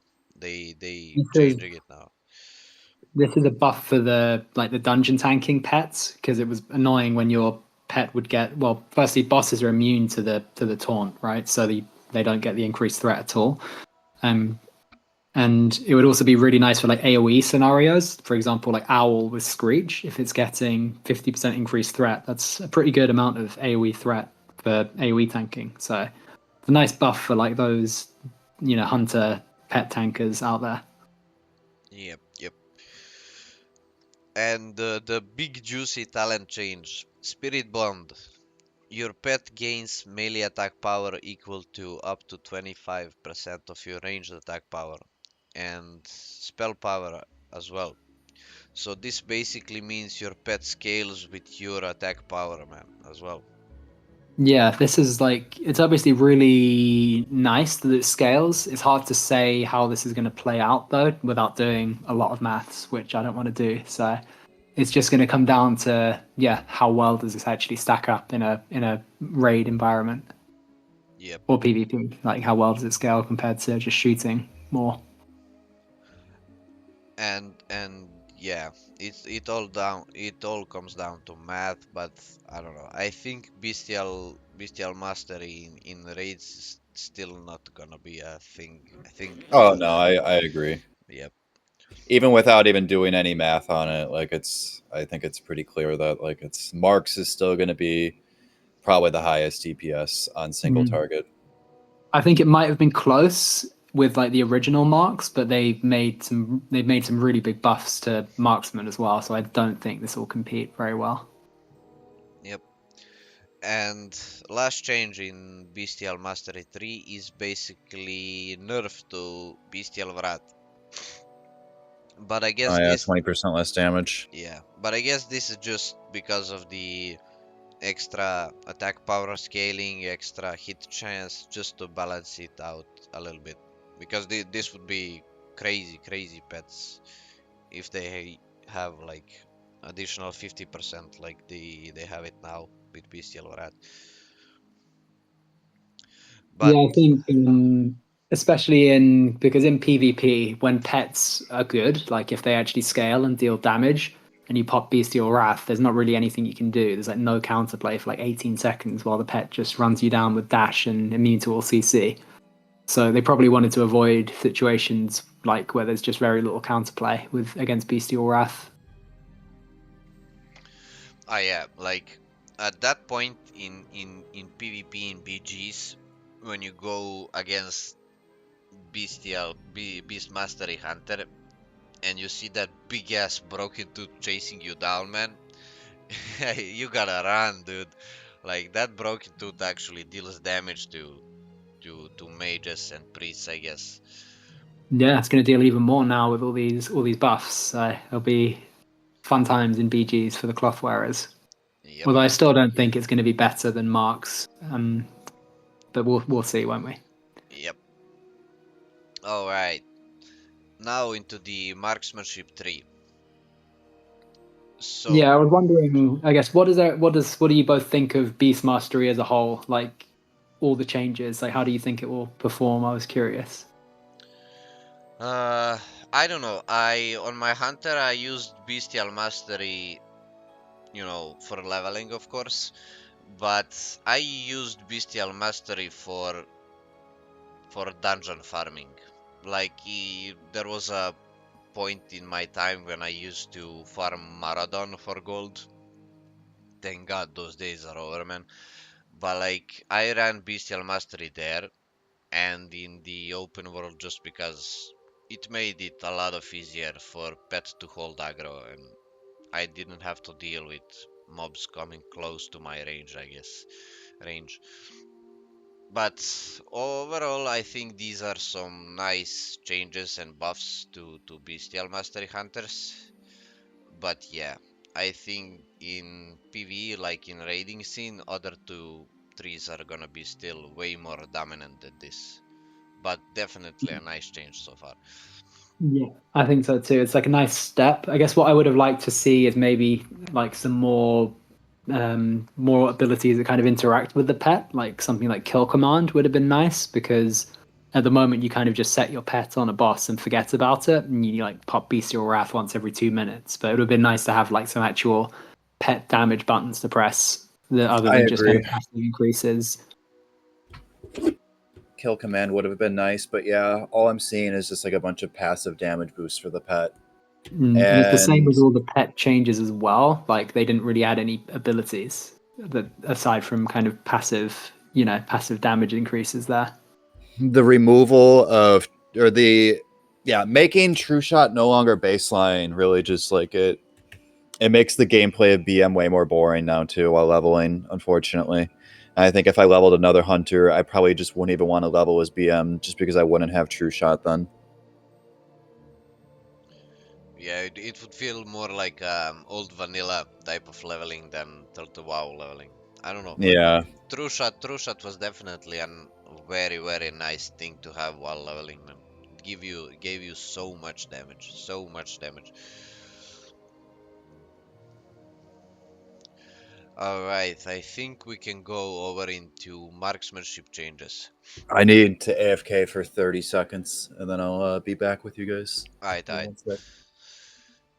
That's okay. I can take the first one maybe. Yeah. Alright.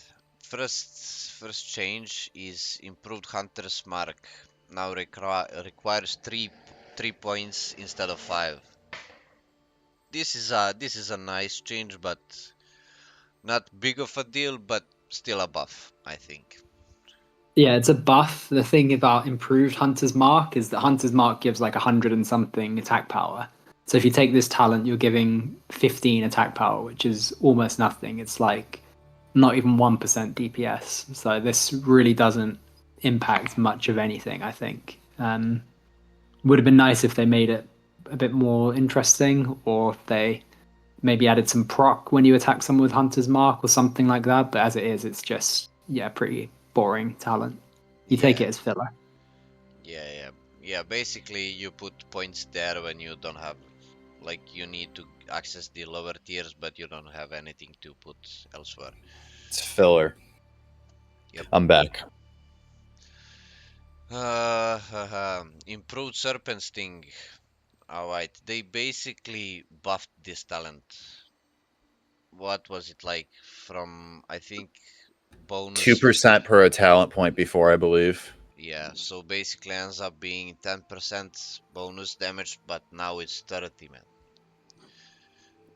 This is actually a nice thing, but at the end of the day, I think this kinda again doesn't matter because you won't be spending points here. Exactly. You might put 1 or 2 points into it as a filler to get to later rows, but I don't see any build where you can like reasonably spend 5 talent points on this and still pick up the other good talents. The only build that might take this would be like a survival melee hunter. Might take this as like one of their last talents, because you have, we'll see in a bit, there's like a talent that procs Serpent Sting. That's And if you have nothing better to take, this might be worth it. But yeah, Serpent Sting doesn't really do that much damage. Maybe Spell Power Hunter will be a thing someday, and then this will be good. But I don't see this being much more than like a last point kind of filler talent where you don't have much else to take. Yep. Someday maybe a spell power. There's a lot of hunter players actually that have spell power build going on, and they pump that numbers quite a bit actually. But I don't know, maybe someday spell power hunter becomes a thing. Alright, improved Scorpion Sting. It's quite good, I think. Yeah, I think that's going to be really good. The way I see it is if you have multiple hunters in a 40-man raiding roster, you're going to rotate which hunter has to be the Scorpion Sting bitch every week. Yeah. And that is the hunter who's going to have to spend 2 talent points on it every week. Yep. But yeah, I basically see that as being like a mandatory talent for at least one hunter in every raid, because you're going to want to keep that debuff on whatever boss you're fighting pretty much perma. Yep. Definitely gives your tanks a little bit more survivability and option to go a bit more into threat itemization, I guess, instead of mitigation and avoidance. But yeah. Alright, so basically you think this talent is gonna be a must for at least one hunter in the raid. Yeah. Yeah, it might be worth it for PvP as well, just for like 20% attack speed is pretty considerable. I don't know if it also affects range attack speed, but that would be annoying as a hunter to have that on you. Oh, So maybe I a didn't think about that. PvP consideration as well. Yeah. Alright, and next over here we have actually a steady shot. It A good ability there. Yeah, but pretty good ability, man. No longer a baseline, so it ends up being in third row in Marksmanship 3. So yeah. Yeah, I guess the only thing worth noting is that you can take this with like a BM build where you go 31, and then you 31 in BM, you can take steady shot still. Yep. Alright. Hawkeye changed. This talent point now requires 2 talent points instead of 3 as well.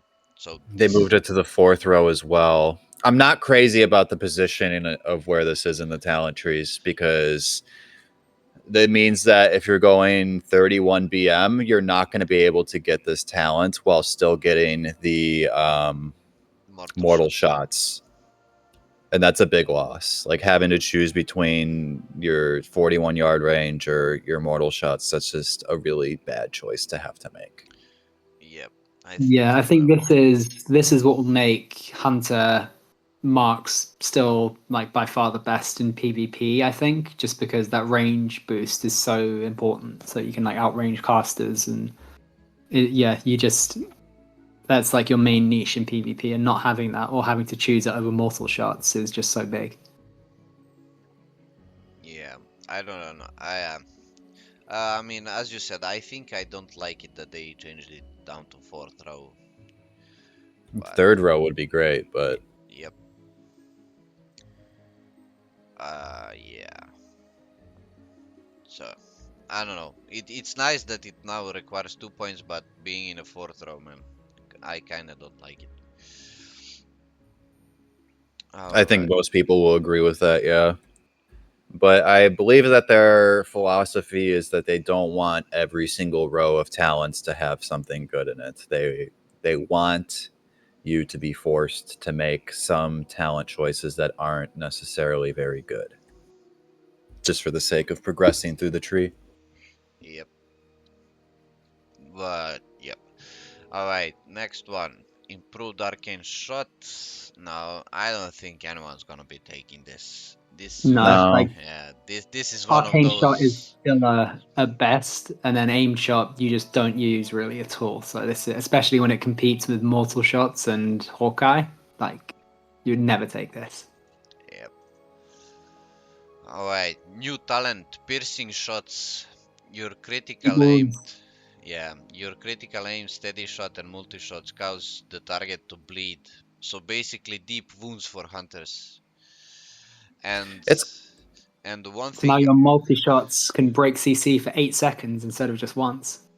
yeah, but the good thing that they kind of clarified, I think, is that this talent does no threat. And the first thing that came to my mind when I saw this talent is it how it's gonna affect trinket swapping. yeah, same. Because you with the improved things like down in the also survival theory, you're gonna have serpent sting up all the time. So that and piercing shots, man, you have more dots on the target. You have to time your feign that more carefully to swap the trinkets. But s I don't know, man. I don't know if this talent is gonna be working as intended for that reason, but we're gonna see. But definitely a DPS increase. Yeah, I'm not really a fan of having passive dots applied just because it breaks your CC in PvP. And it breaks like sheeps if you multi-shot in PvE and stuff like that. So I'm not really a fan of having to take a passive dot just to do max DPS, but obviously it's better to have it than to not have it. Yep. But what do you think? Would you take this into a PvP build? Mm, I don't know. It's actually probably wouldn't, honestly, just because like getting those full scatters and traps are just so important. It's hard to say without playing it, but I'd probably say I wouldn't take this. they need to either add another talent or a PvP set bonus or something that makes it so your scatter shot and your freezing trap would remove the dots on a target. That's the only way that I can see this like being something that would be worthwhile to pick up for PvP. And I'm still on the fence on like whether or not it's even worth it to get in PvE. It's also the fact that it's competing with some pretty good talents later down in Marks, so I think that you need to consider that as well. That you probably have to Yeah. drop something to even take this. Yep. Yep. And like if it, but I think it ticks way faster than the Warriors Deep Wound. But the problem with Warriors Deep Wound talent is you just keep refreshing it, man. It actually never ticks. Yeah, you end up refreshing it before it even has a chance to tick, so it's just kind of useless. Yeah, so basically it's not even a DPS increase if it doesn't tick at all, man. So I don't know. Maybe I don't even end up taking this talent at all in PvE as well. I think because they made it so your auto shots don't proc it, it's less likely for it to override itself than a warrior, for example. I mean, it's gonna be a nice thing for trash, I guess, because it procs from multi shots, so you can basically get up bleed on 3 targets at once. Yeah. So that's basically it's on this talent. But yeah, I kinda went over and tried building a few builds, and you basically end up spending way too much talent points into Marksmanship 3 if you want to take everything. So yeah, That's what I noticed too. yeah, there's definitely some flexibility. Like, you don't have to take this talent if you don't want to, and you can still access the lower tier True Shot Aura and Endless Quiver and stuff like that. So yeah, this talent is not a must-have in my opinion. We should start spending some talent points. Actually, I want to see what a completed marksman build is going to look like. All right, so we're gonna for the build, sake of the stream. Yeah, so basic PvE raiding.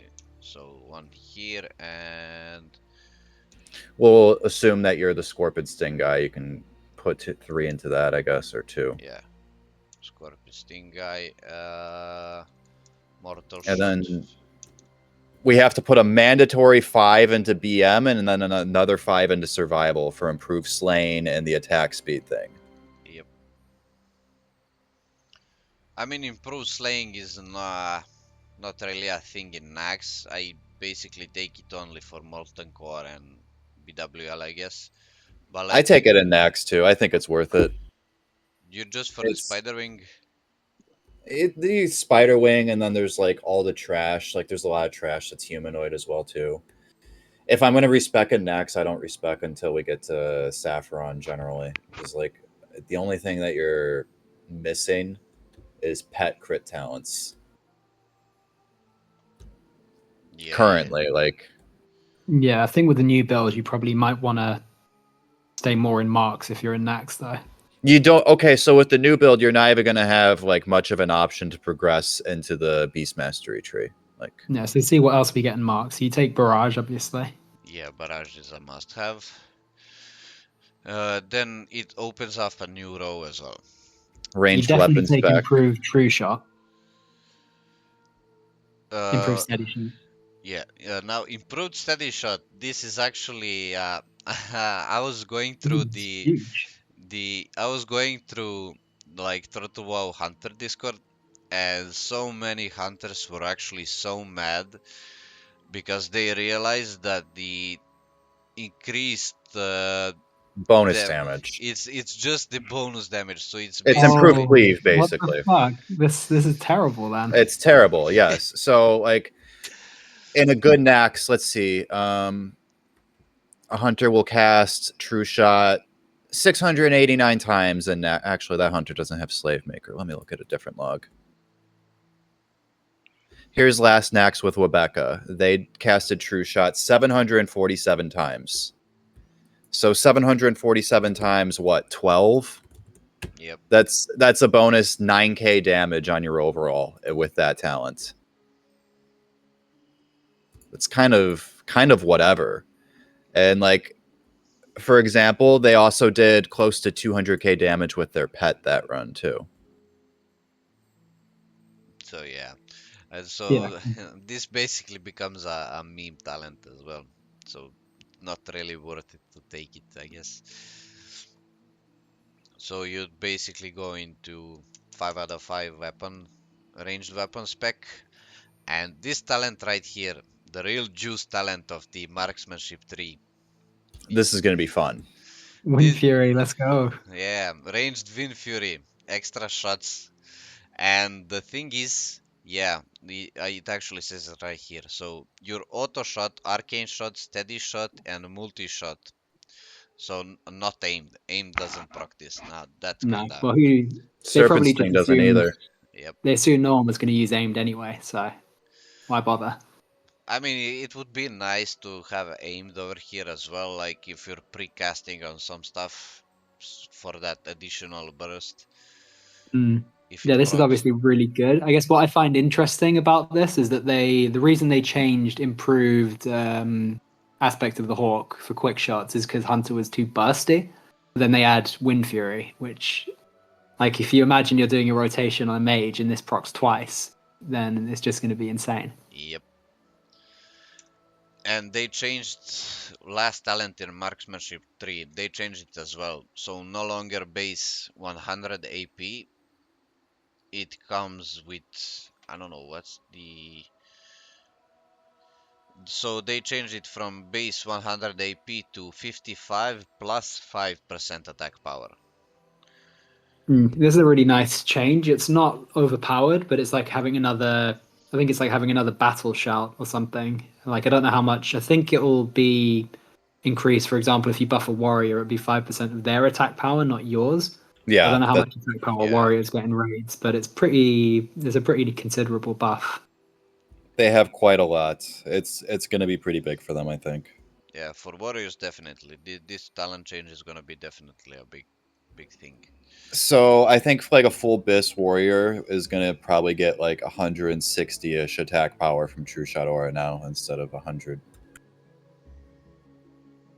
Yep. And let's actually finish this talent tree as well. I don't think you need scattershot for PvE for a raiding environment, I guess. You probably Not do really. take the deep wounds, right? So yeah, it all comes down to the I point. would take the deep wounds, I think. I'm looking at the overall damage for a two-hand warrior in Nax. It was a 2-hour Nax. They did 80k damage overall with their deep wounds. And okay, a dual-wield warrior did 40k. So I think it's better to compare it to a two-hand warrior because two-hand warriors aren't swinging that often, and that's going to be like kind of similar to like how often a hunter will be proccing it. I think it'll be somewhat decent. I don't know. I think it's probably worth it to pick up. It's going to be better than like pet damage or something, probably. Yes. Yeah, definitely like better than extra 3 or 4% crit chance on your pet, I guess. I was not able to come up with any build, by the way, where I was able to even get into the crit chance talent with my pets because there's simply too many things in Marksman that I want to pick up. And then by default, you're either going to be spending 2 to 5 points into survival. Yeah. So. Because look at the parry one too, Doxa. It also gives you haste. Yeah. I completely forgot about that. 2% increased attack speed. I think that's probably better than getting more pet damage as well. Yeah, I think so as well. So you'd basically pick this, but now the thing is about attack speed is basically does it fuck up your rotation? Does it make you clip more, or does it give you more opportunities to shot a few more shots? So I don't know. In my opinion, this kinda, I don't know. I would take it. I would take it. Yeah,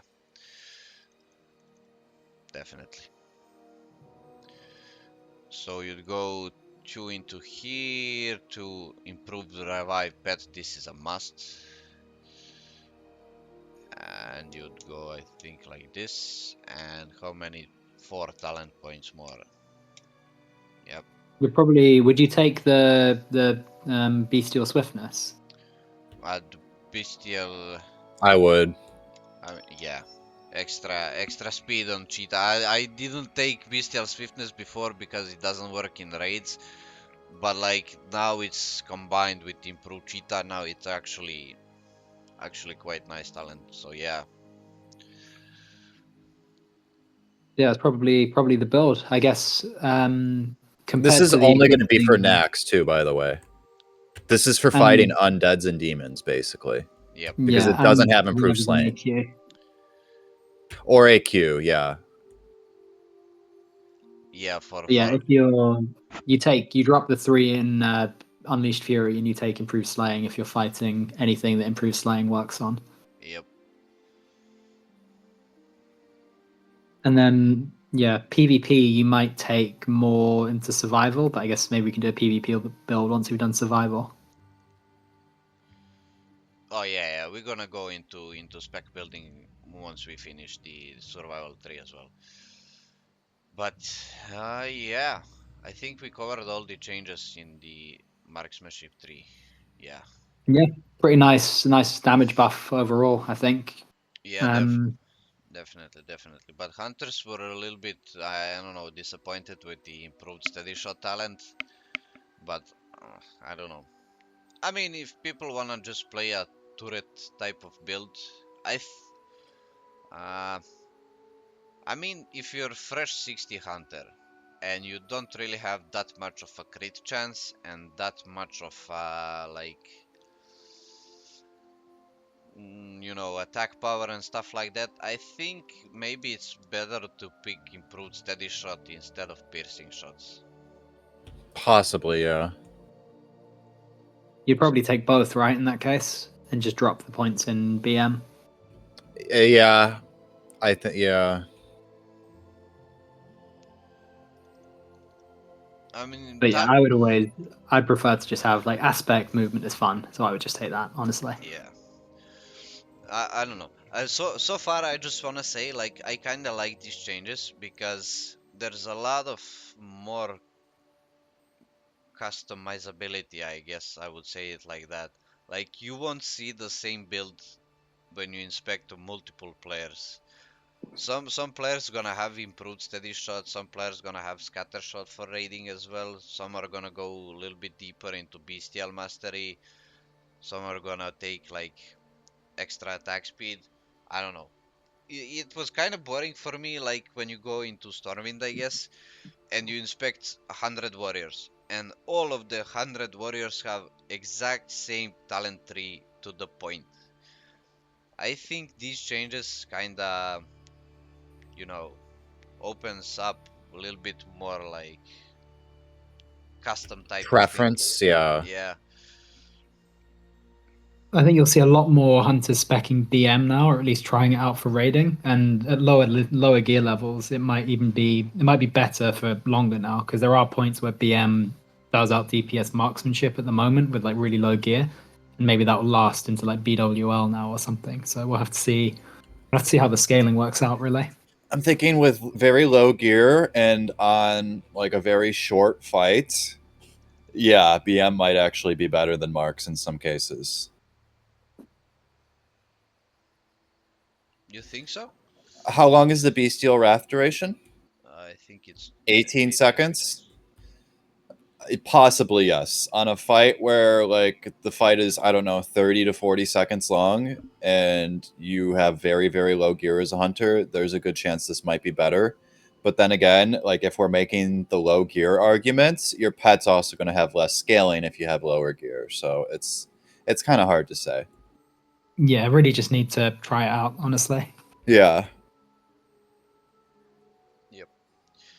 All right. So I think we are ready to move down the big changes, boys. The introduction of melee hunters.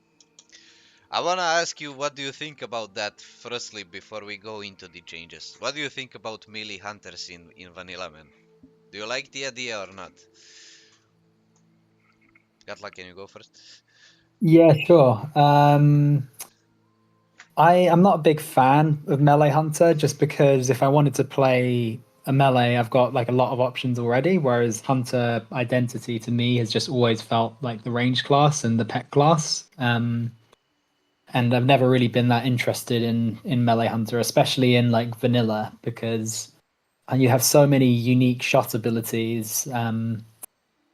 And then you have like one or two melee strikes. It's just not a very interesting play style. But hopefully the patch changes can maybe make it a bit more interesting than it is at the moment. Pepe, what do you think about going melee hunter?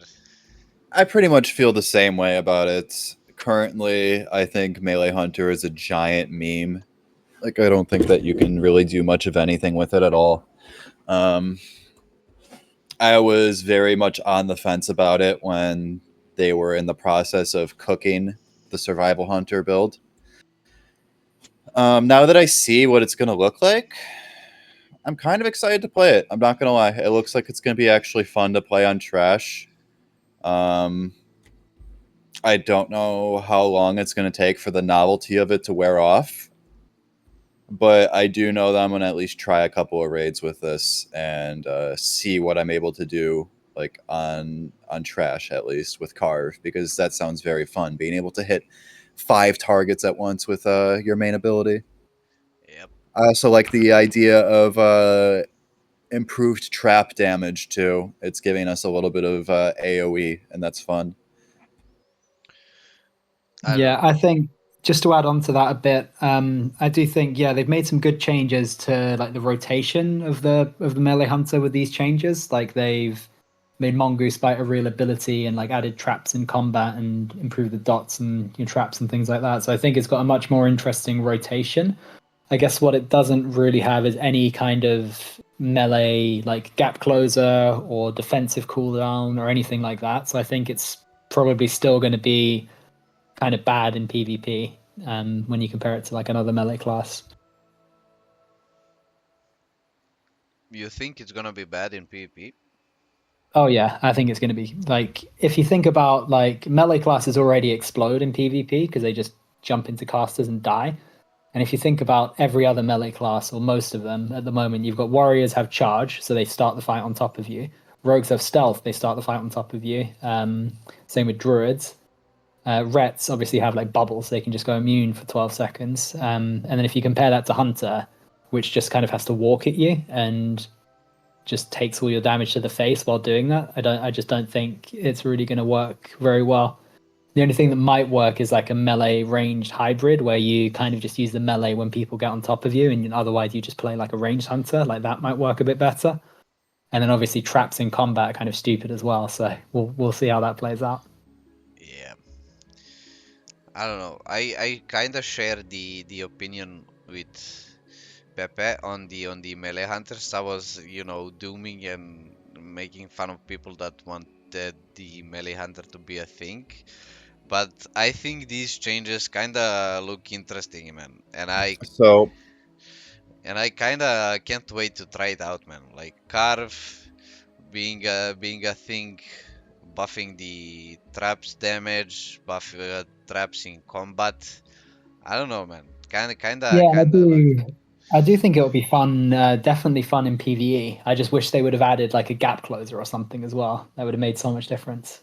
But hey, you can't have everything, I guess. Yeah, I guess. I mean, technically you kind of have it. You can still, concussive shot someone, then run to them. Yeah, I guess the argument will be like you can just play it like a ranged hunter. You can take 31 in survival and then take like true shot, and then you just play range until someone gets close or you like have the opportunity to jump in.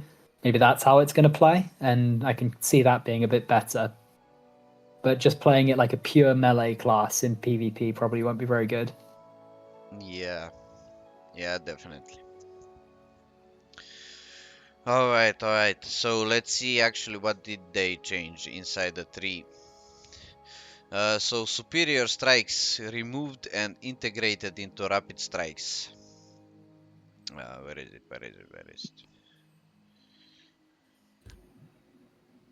Oh yeah, so Superior Strikes was on the top row where Resourcefulness is now. Yeah. And it was like for every talent you would reduce 0.2 seconds from your Raptor Strike CD. Ah, yes. So it's down here. It's in this one up deep into the tree.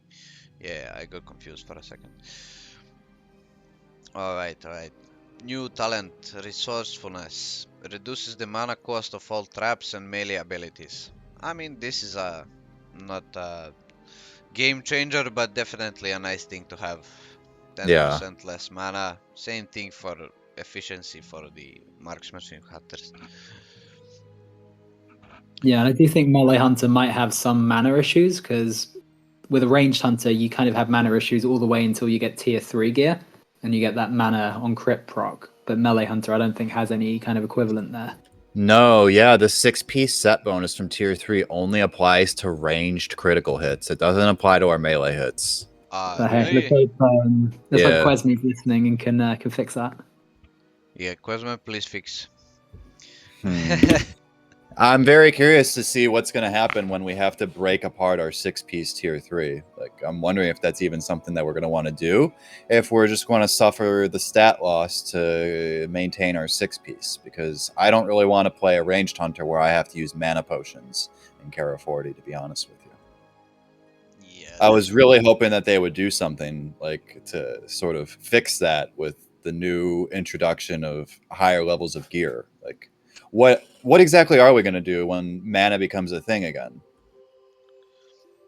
Yeah, like going Goom on a hunter is definitely an awful thing, man. Like all you ever wanted to do, like as a fresh 60 hunter when you start raiding, is let me just get to Nax, let me just get that 6-piece, man, so I don't have to worry about my mana at all. And once you get it, like it's like whole other world, man. You basically don't, your mana doesn't exist. You don't have to worry about it at all. Yeah, it completely changes the gameplay. Yep.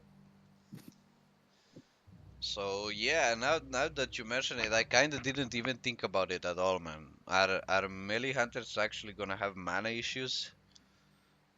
I think that they're going to have to put on the silly crafted gloves where you get 8 mana every time you swing at a target. Yeah, and hopefully we're gonna have red paladin friends that gonna judge wisdom. Yeah, we're gonna see, we're gonna see. Alright, so deflection, yeah. They changed, so basically this one got changed as well. So parry chance and attack speed in one talent.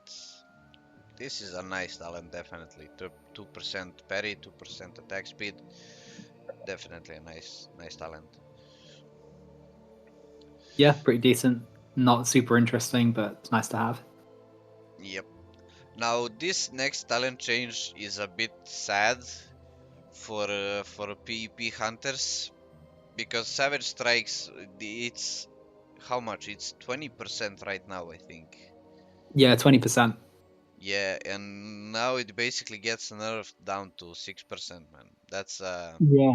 I guess the way you need to think about it, though, right, is that ranged hunters now get Mongoose Bite as well. So even with a non-crit, doing like Raptor Strike into Mongoose Bite back to back, that's 2 auto attacks, plus you get the extra like small hit from Mongoose Bite as well. So I think it's probably a good change so that ranged hunter didn't have too much melee burst. yeah.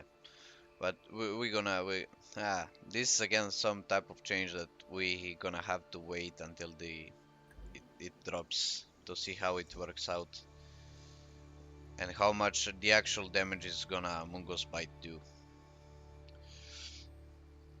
Alright, the next change as well, Savage Strikes, yeah, affects Raptor Strike, Mungo's Bite, Carve and Wing Clip.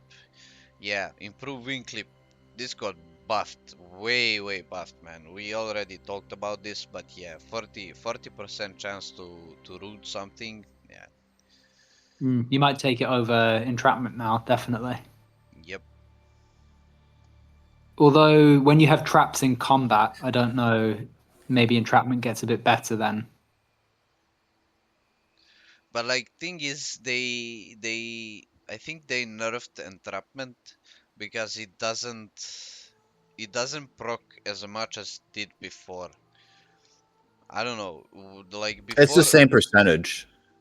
It depends if it procs on a frost trap pulse, like when it applies the slow.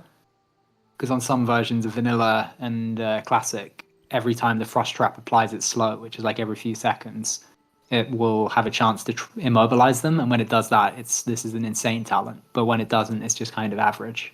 Yeah, if it's just the initial frost trap debuff that has a chance to proc it and it doesn't have the tick, then yeah, it's gonna be kind of crap. But with the way it currently works, I think it's a very, very good talent. Like for PvP, this is a must-have. Yeah. Like especially for I don't know, like Warzone games, when you put put that cheeky trap in the tunnel, man, people are never getting out of the tunnel, man. All right. Clever traps removed and integrated into trap mastery. Now this is again one of those changes that are kinda, I mean, okay for survival hunters. But then again, it comes down to being way bad for normal PvP hunters, man. Because no more trap mastery, man. Yeah, this Yeah. was a talent that I would spec into on my marksman PvP build. Yeah, I would always take this in PvP. Like, I would normally do 31 marks and then spec into survival and take this talent, which you can't do anymore. And yeah, it's just kind of annoying because having your trap get resisted a lot of the time just means you die. And it's nice to be able to remove that chance. But yeah, you can't do that anymore with a full marks build. Yep. I don't know. So I've seen people not being very happy about this change, but I don't know. Thing is, the changes to these three are not yet final, so maybe they move around some stuff. But I guess we have to be patient for that. We're gonna see. So new talent planning ahead. So basically your duration and the damage of your fire trap, it is increased by 25% if the traps are not triggered in the first 5 seconds. What do you think about this? Can you actually take Yeah, abuse of so this? the use of this is in for the first use is pre-pull on a boss if you're like coordinated enough with your tank that they can drag them over the fire trap. It's like a small boost. But very small, like really nothing special. And then the other use is in PvP if you're like putting a trap on like an AB flag, for example, then it lasts a little bit longer, but not much longer really. I think does this replace the like the static duration trap? Because that used to be a thing, and if it did, then this is like way worse. It does, yes. This is in the exact place where Clever Traps was, where Clever Traps was just 15% duration for each talent point. Yep. Yeah, and clever traps was like a decent point to just make your frost traps last a bit longer in PvP. But this is nowhere near as good. This is Bit a of very weird whatever change. talent, in my opinion. Like, it would require a lot of coordination and pre-planning in PvE, and in PvP, it's kind of underwhelming. Yep. It's just downright worse than Clever Traps, yeah. If they wanted to make it worth it, they should have given it like 100% damage boost or something. Then you'd at least feel like you get rewarded for it. But as it is, it's like you barely get 25% is anything. nothing. And it's the duration as well. And if you're trapping in combat, then you're going to have your trap up anyway, right? So this is just useless. Yep. I don't know how I feel about this. I mean, it can be nice on some stuff.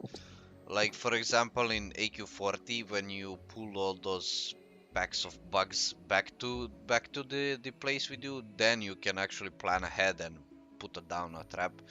But like in Nax speedruns and shit, you're not like planning ahead all that much, man. Dude, it's all about that moment. You're not gonna be really taking use of this talent, in my opinion. But yeah, so new talent as well in the same row. Carve. Sweeping attack that strikes up to 5 enemies in a code in front of you for 60% of the damage. And this ability shares cooldown with multi-shot. So this is a really nice ability. This is gonna be a really nice ability for melee hunters. Basically, yeah. A cracked multi-shot for melee hunters. Yeah, it's quite nice. And the funny thing is that it's 10 yards, so that's quite a decent range. That's like a pretty big. I don't know what the range of like Cone of Cold is, but melee attacks are 5 yards, so this is 2x that. So it's quite a big AOE. Yep. And the thing that actually pops up in my mind, like, is this ability gonna be like, does it require for you to target someone so you can actually use it, or is it gonna be like whirlwind? Then you can just have you know you can just click it and you do it. I don't know The if way you. it's phrased makes me think it will work like Cone of Cold. So you don't have to have a target. You can just use it anywhere, and it just Yeah, attacks in a big cone. yeah, because if it's a 10-yard cone, like your first target doesn't have to be inside of the melee range, then it's a nice thing, I think. Yeah. Pepe, what do you think about Carb? You excited about that melee hunter build? I think it looks fun to play. Yeah, like especially on trash. I'm excited to actually be able to do some AOE damage. Yep. I've played warrior, so I know how fun it is to press cleave. It's like the most fun ability in the game, in my opinion. So hunter has cleave now for melee, and that's cool. So I am more excited to play the new survival than I am excited to play the new marksman. The Same new actually. the new Same. marksman is a nothing burger to me. Yeah, It's like just the top of what we already had, isn't it? Whereas this is like a completely new playstyle. Exactly, yeah. Like I feel like we're just getting a couple of passive damage boosts with marksman. It's not changing anything about how we're going to play the class at all. The most interesting thing is the wild quiver thing. Endless quiver, I'm sorry. Yeah, and that will be fun in PvP for sure. yep. And again, that's basically a passive change again, man. All it does for you is see one more number, but it's not like it changes your rotation or anything. But yeah, like you said, I'm more excited to try out the new melee hunters than about the marksmanship changes. All right, all right.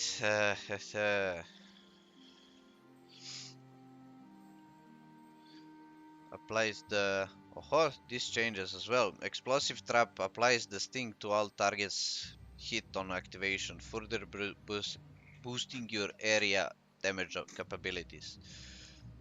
This is another. I've noticed like they really buffed like AOE capabilities of survival melee hunters, man. Like Mm. you're gonna have a carve, you're gonna have really juicy big explosive traps, I think. Yeah, these changes are really interesting to me because it's all spell damage. So your traps will now trigger a dot, and they both scale with spell power. So it makes me wonder if, like a, I don't know, like a spell melee hunter could be a thing, or like a hybrid with, attack I power with think like enhanced gear or something. I think the way that they're trying to make it work is so that the traps, which deal spell damage, are going to scale off of your attack power. So that way you don't have to like throw on, the wraith blade or whatever. Yeah, yeah. Okay. Uh, yeah, Killer Instinct got a bit changed as well. So increases the critical strike chance with all attacks by 3% and increases your melee critical strike damage bonus. So this is a basically impale from warriors. Hunters now get it as well. It's even better than Impale too, because Impale only applies to your abilities. The way that I'm reading the way this works, Oh yeah. this also works with your auto attacks too, no? Yeah, Yes. so Hunter's going to scale really well with crit on melee as well, which I think That's is good. nice. And it's kind of again like in keeping with the theme of Hunter with like the big crit scaling. Yeah. So definitely, yeah. Now that you mentioned it, I completely like it didn't even pop in my head like that impale only applies to abilities. Yeah, this is a really nice buff for a melee hunters. And next change as well, trap mastery.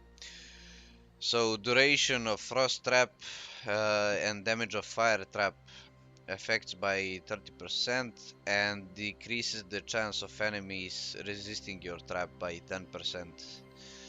So this Yeah, I mean, basically, yeah, no, this go on. this basically got moved way down from where it was, and I don't know. We kind of talked about this being kind of annoying for Mark's Hunter, but it is a really good talent in for the Survival Hunter. So at the very least, it's good for them. Yep. Next one we have is rapid strikes. Your rapid fire basically increases your melee attack speed as well, and reduces the cooldown of Raptor Strike and Mungo's Bite. This is just a nice melee hunter. I mean, talent. There is nothing I think wrong. Yeah, the not. bigger part of this one is actually the cooldown reduction, because those are going to be the two abilities you're spamming, right? And taking 1 second off of them when they're only like 6 second cooldown to begin with means you get to press them a lot more. And the attack speed bonus is also quite nice on your rapid fire. Yeah, yeah, yeah. Yeah, I mean that's massive. Like imagine a warrior talent that decreases your bloodthirst cooldown to 5 seconds instead of 6. It's basically what that's doing. Yep. So big talent. Very nice to have. Next one we have lightning reflexes, man. This This one is massive. This is so big. Yeah, and it basically got got a little bit, I mean, nerfed, but then again changed. So we're gonna have to see how it all plays out. So basically, lightning reflexes used to give you additional 15% of agility, and now it gives 10. But then again, gives you melee power, so one-to-one scaling agility to a melee attack power now.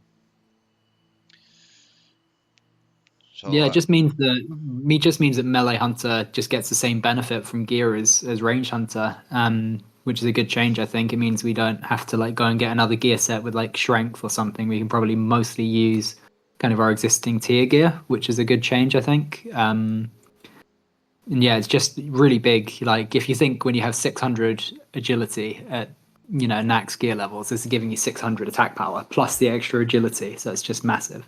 Yeah, this is going to be awesome. I think this is huge for melee. Yes, they reduce the amount of agility on it, but there's really no circumstance where you're even able to pick up lightning reflexes as a ranged hunter anymore anyways, so yeah. I think this is good. Next over to the lightning reflexes, we have vicious bites. So basically, your Mungus bite now deals 30% additional weapon damage. Basically a mandatory talent. It's making your mongoose bite go from 60% weapon damage to 90% weapon damage, and you're pretty much going to be pressing it on CD. So yeah, I don't see a build where you wouldn't be picking this up. Yep. Yep, really good. Only time you might not is if you're doing like a ranged survival build, but even then you're probably taking this. Yeah, yeah, yeah. I mean, nah, I can't actually wait to try out the new melee survival hunter. I don't know why. I'm kind of way too excited about it. And last talent we have Untamed Trapper. Your fire trap's damage is now increased by your melee attack power and allows you to use traps while in combat. This is a big talent, man. So Yeah, basically, traps in combat and fire traps scale with your damage. What I do you? think this one just sounds really hilarious in PvP because traps are already like instant cast, like 15 seconds CC.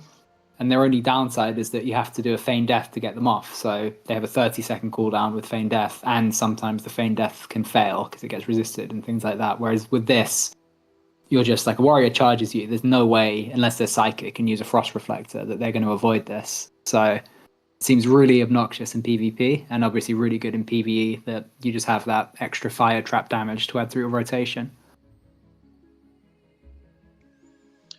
Yeah, and it actually like emulation trap. So one extra tick damage for every 10 attack power. Explosive trap is one extra damage for every 6.5 attack power. and the explosive dot is 1 extra damage for every 30 attack power. So that I think that's a nice scaling. I don't know.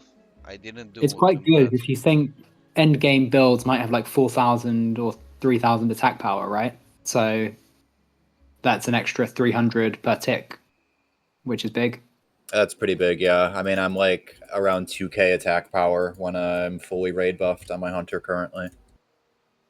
Yeah, that's So great. yeah, and when you think about it in terms of that, like that's going to be very enjoyable to play on big AOE packs. Yeah. And the last note over here on forum is Wyvern Sting removed. Did you guys ever actually play Wyvern Sting Hunter in PvP? No, I don't No, think it's very good. never saw the purpose in getting it. That they just completely removed it from the game. Okay, I'll take it. Yep. I've never tried it out, man. It felt so weird, man. You couldn't use it in combat, man. It's I don't know. I never played with it. So yeah, we kind of went over all the changes. I think we can get into a little bit of actual spec building. I think we already went over the marksmanship build we did. So basically over here we can change improved scorpion sting.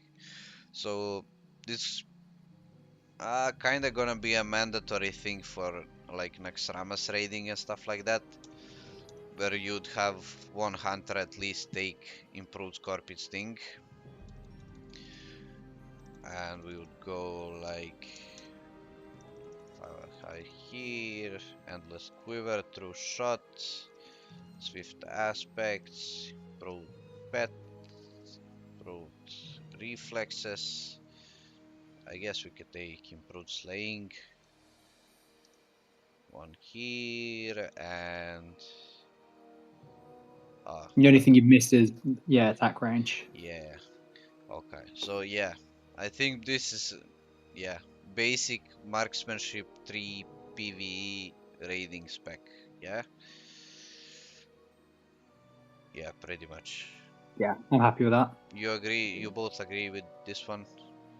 Maybe you put points in Serpent Sting over Hunter's Mark if another hunter's doing that. That's the only thing, really. But then if you're the one that's using Scorpion Sting, then you wouldn't use Serpent Sting anyway, really. So I think Yeah. those are the only kind of filler points you might move around.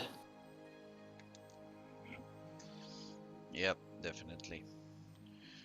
All right. I think do we do Beastmastery raiding? Are there gonna be Beastmastery raiding hunters? I might I try think it out people in would try it at MC. least. Alright, so you take, I guess, 5 out of 5 here. Proved revive is a must. Armor and stamina. This is kind of personal preference, I guess. I Depends on the like, fight, probably. yeah, like for raiding, I always prefer more HP over the armor. Because I don't know, this is effective health, and this armor doesn't matter on stuff does spell damage and stuff like that. So I basically just want flat health increase on my pets, I guess. So Unleashed Fury 5 out of 5 is a must. Ferocity 5 out of 5 is a must. Bestial Precision must. This one as well. We want to get the pet swiftness talent too, don't we? Because it's doesn't also is this not the one that increases the attack speed of your pet? No, Or is it It just is. not showing it in the I think talent it calculator? does. Yeah. Yeah, it doesn't show it in the talents, but it is on the forums. So 3% Okay. extra attack speed. Okay. See, I don't know if you would even. I guess we'll come into it when we get into the marks points, but it might be worth dropping. But we can keep it in for now. Yeah. And what do we need? We need one more talent. So I guess Bestial Discipline. Yeah, I would have just throw one into that for now. Yep.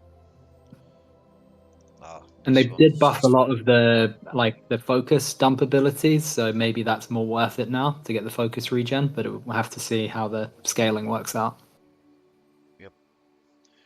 So Spirit Bond 2 out of 2 is a must. This gives you nice attack power scaling. And Probably go 4 into Frenzy. I mean, if you have Broken Tooth can pretty much keep the frenzy up all the time with only 3 points. You think so? I would Okay. say 3 because we'll see. Like this is going to compete with mortal shots, which you probably need as a BM hunter. So I think 3 in this is probably good. Yeah.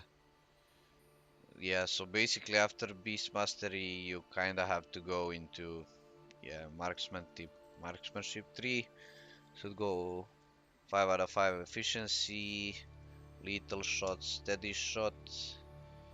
I guess just plain Hunter's Mark or I'm thinking if you're playing BM in a raid, you're going to be the guy who's putting up Scorpion Sting. yeah. So I guess like this, and then it comes to this awful thing. So I you think can you're min maxing in PvE, right? So you take mortal shots, but if you're playing PvP, you 100% take Hawkeye. Yeah.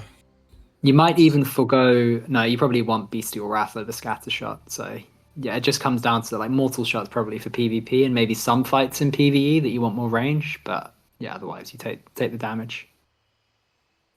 Yep. So I mean I don't know. I'd pick. I think I'd pick Hawkeye always and just go 3 points into mortal shots for raiding. Because with increased range you kinda can skip a lot of mechanics with it. Just outrange the shit.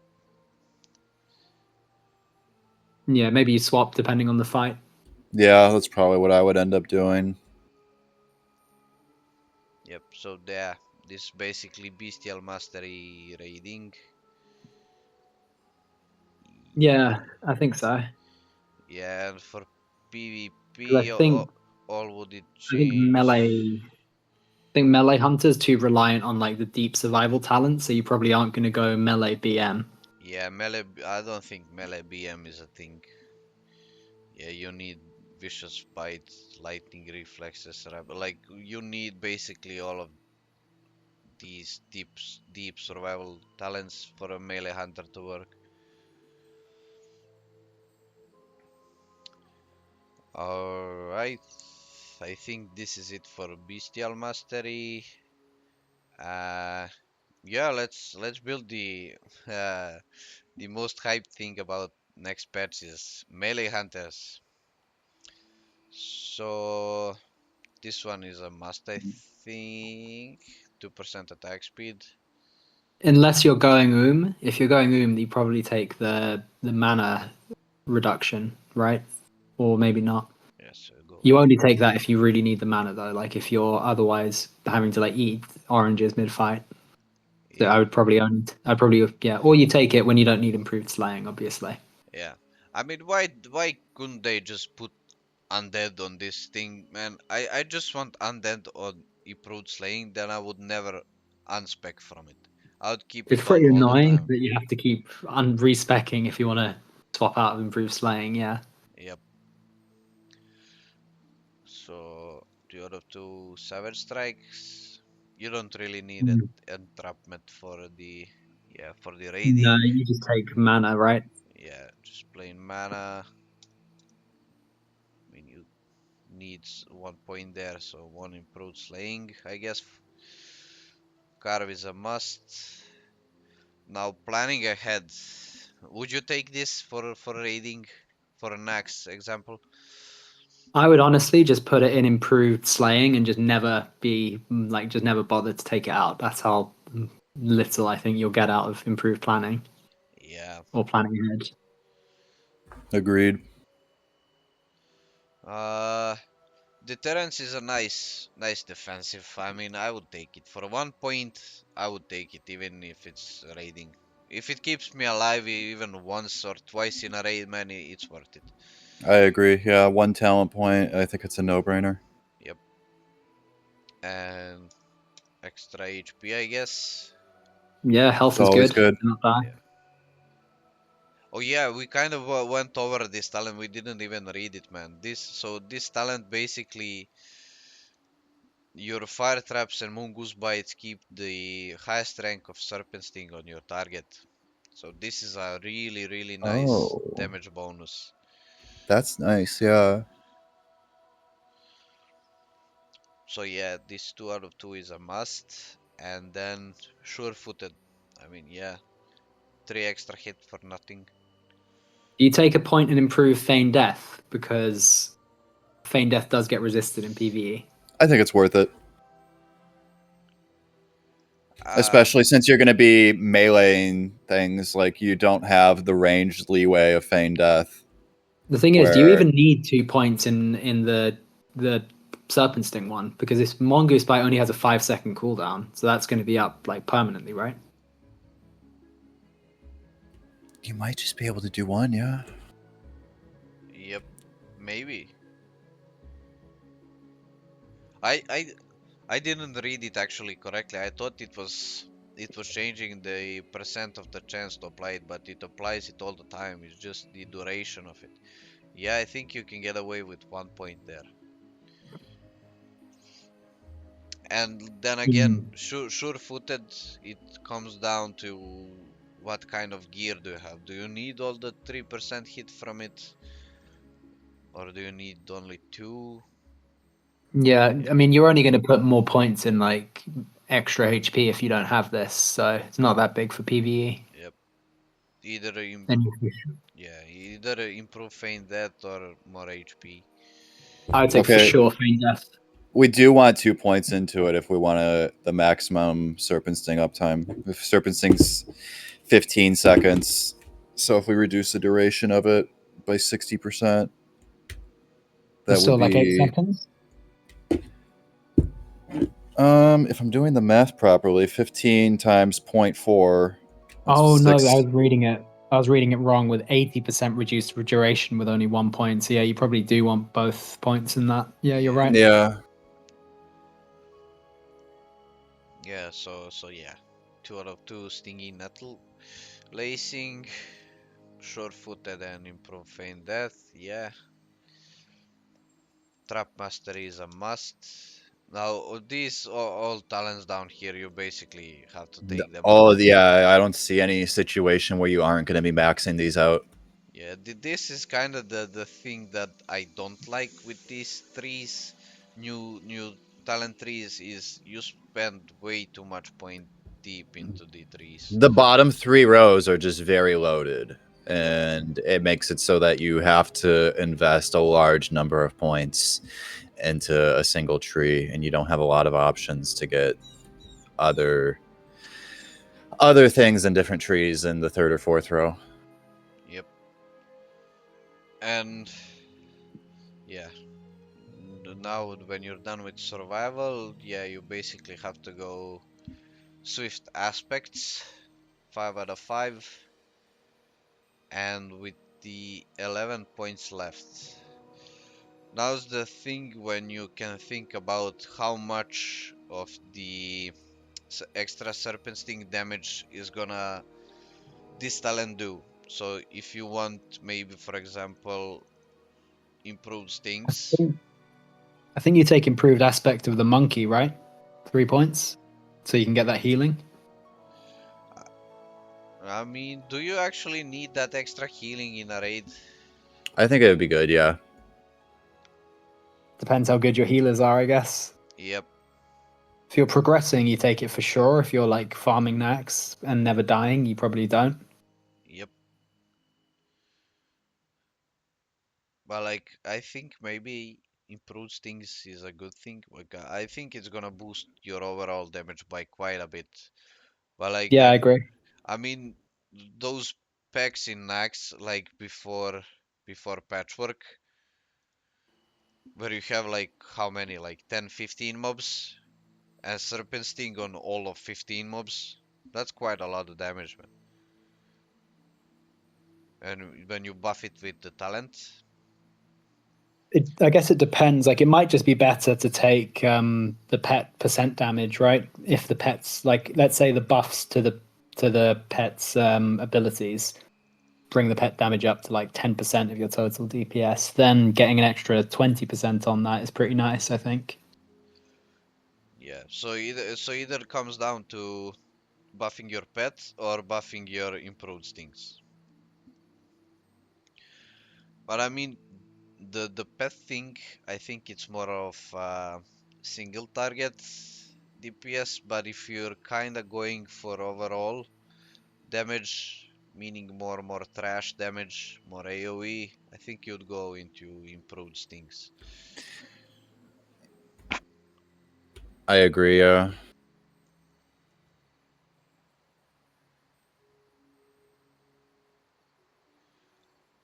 Yeah, I think I would go with this build into next definitely. Yeah, this is my next go-to build. This would be good for like fighting bosses, I think. And then the other one that we were looking at before with the improved Serpent Sting is going to be best for trash. Yeah. Yeah, I would run this on like or our chill max runs, but like in our speed runs, oh no way, definitely. I'm going into improved stings, man. You know, like in speed runs, all I care about is overall damage, man. Give me Yeah. overall, give me trash damage, man. That's where the fun is. Like in military wing, when you just keep pulling stuff, ay, dude. Uh, but yeah, I think this is we're done with PvE specs. We could Now, try a PvP survival build. I think I know what I would take. alright, you're the main guy for PvP. Got like, let me speak Let's what try you want. clear BM first, I think. Okay, which one do you take? I would just click, like get rid of it. I wouldn't take any, I don't think. So I would probably take 5 in improved concussive, 5 in lethal shots. I would take steady shot. I would take efficiency to get to the next line. Then I would take 2 in the range. And now let's go into survival, and we might have some left over for marksman. So we take the percent damage to humanoids for sure, so improve slaying. 2 in parry. Go to the next. Probably take. I think I take. It depends if frost trap works on like if it works with entrapment. Because if it does, then you for sure take entrapment. The way it currently works, yeah, it works off of the pulse. So yeah, I would take entrapment, and then I would take raptor strikes or savage strikes. Go down one. This is an interesting one, actually. It'd probably take. Yeah, you have to take carve because you unlock the cooldown one. You take deterrence. Then do you take survivalist or improved wing clip? That's a interesting choice, I think. Oh. Because HP is like pretty good in PvP, but so is 40% root chance. That's a tough one. That's a very tough one for me to choose between. I think because the way I see this playing, I see it being like you go into melee to burst things down. You don't like sustain melee and just do your PvE rotation. So you're probably running in, doing like a mongoose bite and a raptor strike, and then running back out and like going back in range because you probably can't just stay on people forever. So I would take survivalist, I think. Then I would take. Oh no, you can just take wing clip now, I think. Yeah, and then how many do we have? We have need one left. 2. Yeah. I'd probably take 1 in improved feign death, honestly. I think What, for PvP? I think pets can resist your feign death. I'm not 100% sure on that though. Okay. And then I would take 1 more in improved HP. Then you just go and take all that stuff. So trap mastery, yeah, definitely. Killer instinct, yeah. Rapid strikes, definitely. Lightning reflexes for sure. Untamed trapper, definitely. Take untamed trapper first. I think you take. Maybe you take. I think you would take this. I don't think Or you maybe really. I don't really think you need rapid strikes for PvP, man. Like, probably once. not actually. Yeah, you can ditch rapid strike. No, I do think you want it though, just in case you do get to attack people for like a long duration. Yeah. And then would you take one? What would you take one out? Would you take one out of anything to get vicious bite?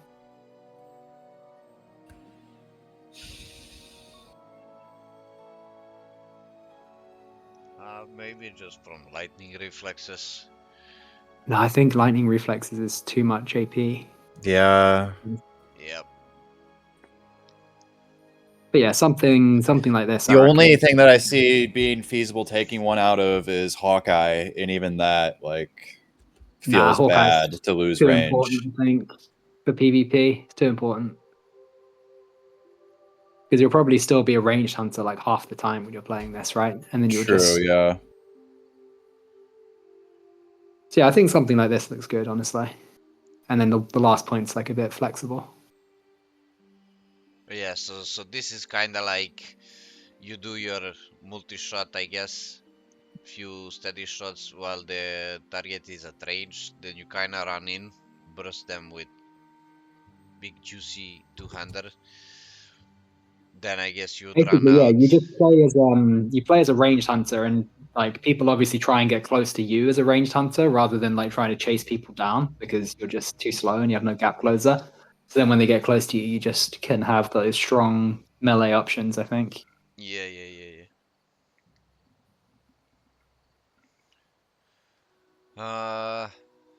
Would you go? Would this be your go-to PvP spec, or would you rather go into? No, I think this is just for when you want to have fun playing melee hunter and PvP. You take this. I think marksmanship is still better, especially since they buffed it. I'd still say, yeah, just ranged hunter is probably the best build. Yeah. You probably do like 0, 31 in marks. Well, we can do the marks first if you like. So I would take 5 in improved concussive, 5 in lethal shots, steady shot for sure, efficiency, mortal shots on Hawkeye, scatter shot you need, barrage you need. I'd probably take endless quiver. Yeah, endless quiver definitely. And then you take ranged weapon specialization to get to true shot aura. Then you have 20 points left. I don't know, where do you guys think? Because you don't really get anything great from the other trees. I'd probably just go all in for damage. So I'd take ranged weapon. Yeah, I would do the same. Then after that, I'd probably go. You need survival, so you probably take 3 points in improved slaying after you max out ranged weapon.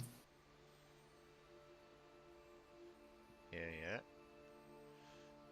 Is your screen frozen? I think the stream on Discord is lagging. Oh, there we Oh, go. there we Okay. go. I don't know if he takes savage strikes. No, I would Honestly. definitely not take that. I would go entrapment Yeah, or you might improve even take wingtip, whichever entrapment, one you and want. you might even take both. Honestly, we'll see how it works out. I would like to take both. Yeah. I think you take both. Yeah. You got Then it's 7, down to 6, you either 1 take. deterrence. I like deterrence. Yeah. You might even take carve just to like. Oh no, you have flare to catch rogues, I guess. So you probably. The thing is, carve shells a cooldown with multi-shot. Would you Yeah. fuck up And your multi-shot multi-shot? is probably never would, honestly. Yep. So yeah, no, unless you want to meme on people with carve, you probably don't take it for PvP. And then you take either. I would take survivalist over swift strikes. You definitely don't take planning ahead. I would just put 5 in survivalist. Survivalist is just so good. I love survivalist. I would take 5 because you can't like normally I would take like trap mastery, but you can't get that anymore. Yep. I think this is pretty good. Yeah, this is solid. It's kind of like the same you had before, except you have a bit more damage now with the ranged Wind Fury proc. And you have a little bit more CC actually because you have the improved wing clip, but you lose the reliability in your traps, which is just annoying. Yep. Did you ever actually try to play intimidation scattershot spec? Yeah, I think it's worse because you lose all the important survival talents and you lose a lot of damage as well from marksmanship. So I don't think it was as good. It's fun gimmick, and you can also do like the intimidation, dismiss your pet, and then summon it when intimidation's back on cooldown. So you can do like a double stun. But I Oh, still, it even does with work that, like I that, don't think. doesn't Oh, it? Yeah, yeah, it's fun. dude. Um, but no, I don't think it's. I don't think it's as good. So this would be your typical go-to PvP spec, basically. Yeah, probably. The only thing I might change is if I notice I'm getting resisted feign deaths, I might put 1 point and improve feign death. Is the only change I might make. Yeah. And obviously, if you need hit rating for whatever reason, you can take sure-footed as well, but you probably don't. All right, all right. I think we kinda covered it all. I mean, do we? Would you ever play PvP with a bestial mastery spec? You might. You'd probably. Yeah, you could. I mean, you could do similar to what we did with Survival, where you take shot range plus Bestial Wrath, and then you just play kind of like a ranged hunter BM hybrid, I which is think kind it's of a a very normal good idea. 1v1 build. Yeah. Just Like depends really how the pet scaling works out. if you're in like a dueling environment, I think Beastmastery is insanely good. Where you're Yeah, just fighting one guy and that one person isn't going to have help from anybody else. because the pets have you can make the pets tanky now, right? So maybe you just make it tanky, send it in with Bestial Wrath, and just have fun. Yeah. You definitely take endurance. I think you would take endurance training for that kind of build, just so your pet's really tanky. Would you go maybe four and put just one, just for Nah, because maybe? it's only 3% attack speed is like nothing when it's only a proc chance. So I would just make the pet tanky. Oh yeah, yeah, yeah, yeah, they changed that thing now. Oh yeah, yeah, I completely forgot about it. Plus, you don't always have Hawk active in a duel, right? Like sometimes you go to Cheetah, sometimes you don't use anything because you don't have the global cooldown, or you might swap the Monkey or something. So you Yeah, don't have it up 100%. you'd go improved revive pets, thick. I would just Uh, go thick high to like fuck with the warriors, honestly. this is then now actually where it gets nice, man. Maybe. No, no, no, no, no. This is for. Never mind, never mind. I read it wrong. This is healing is for aspect of the wolf, so basically melee hunter only. Yeah, it's not great Yeah, for this kind of build. yeah. Then you just kind of take the obvious ones: Unleashed Fury, Swiftness. Or this is where maybe like dodge on your pet is nice for to fuck with warriors, as you said. Nah, I think like the armor would be way bigger difference. I think, and you want the damage. There's no way 2% dodge is better than 4% damage. I think. Yep. Take intimidation, yeah. Take that thing, yeah. Probably take one more in. Probably take one in focus regen, and one more in damage, yeah. Then you go 5 in frenzy, 2 in spirit bond. No, you Oh, take 3 in frenzy. Sorry, yeah, 3 is good with yeah. broken tooth. Then And then you you probably just put the rest in the same we did with the survival, where you just take the range talents like steady shot, attack range. Maybe you take improved concussive for PvP as well, though. yeah.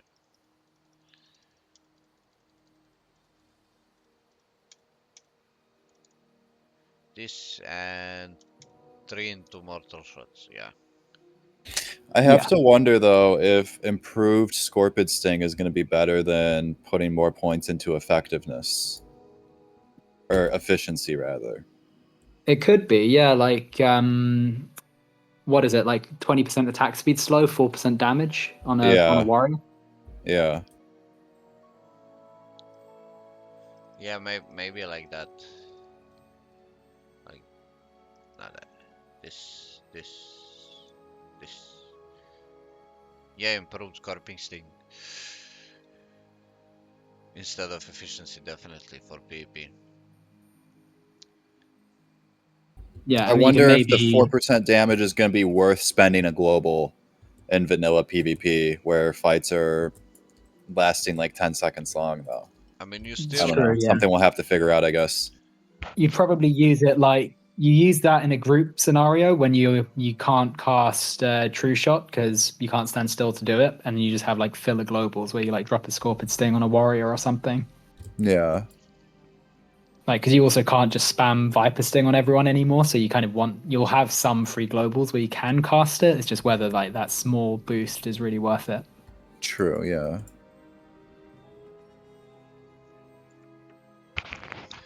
Alright, I think we went over all the specs, both PvE and PvP. Yeah, I think this is it, boys. So, overall, what do you think about the hunter changes?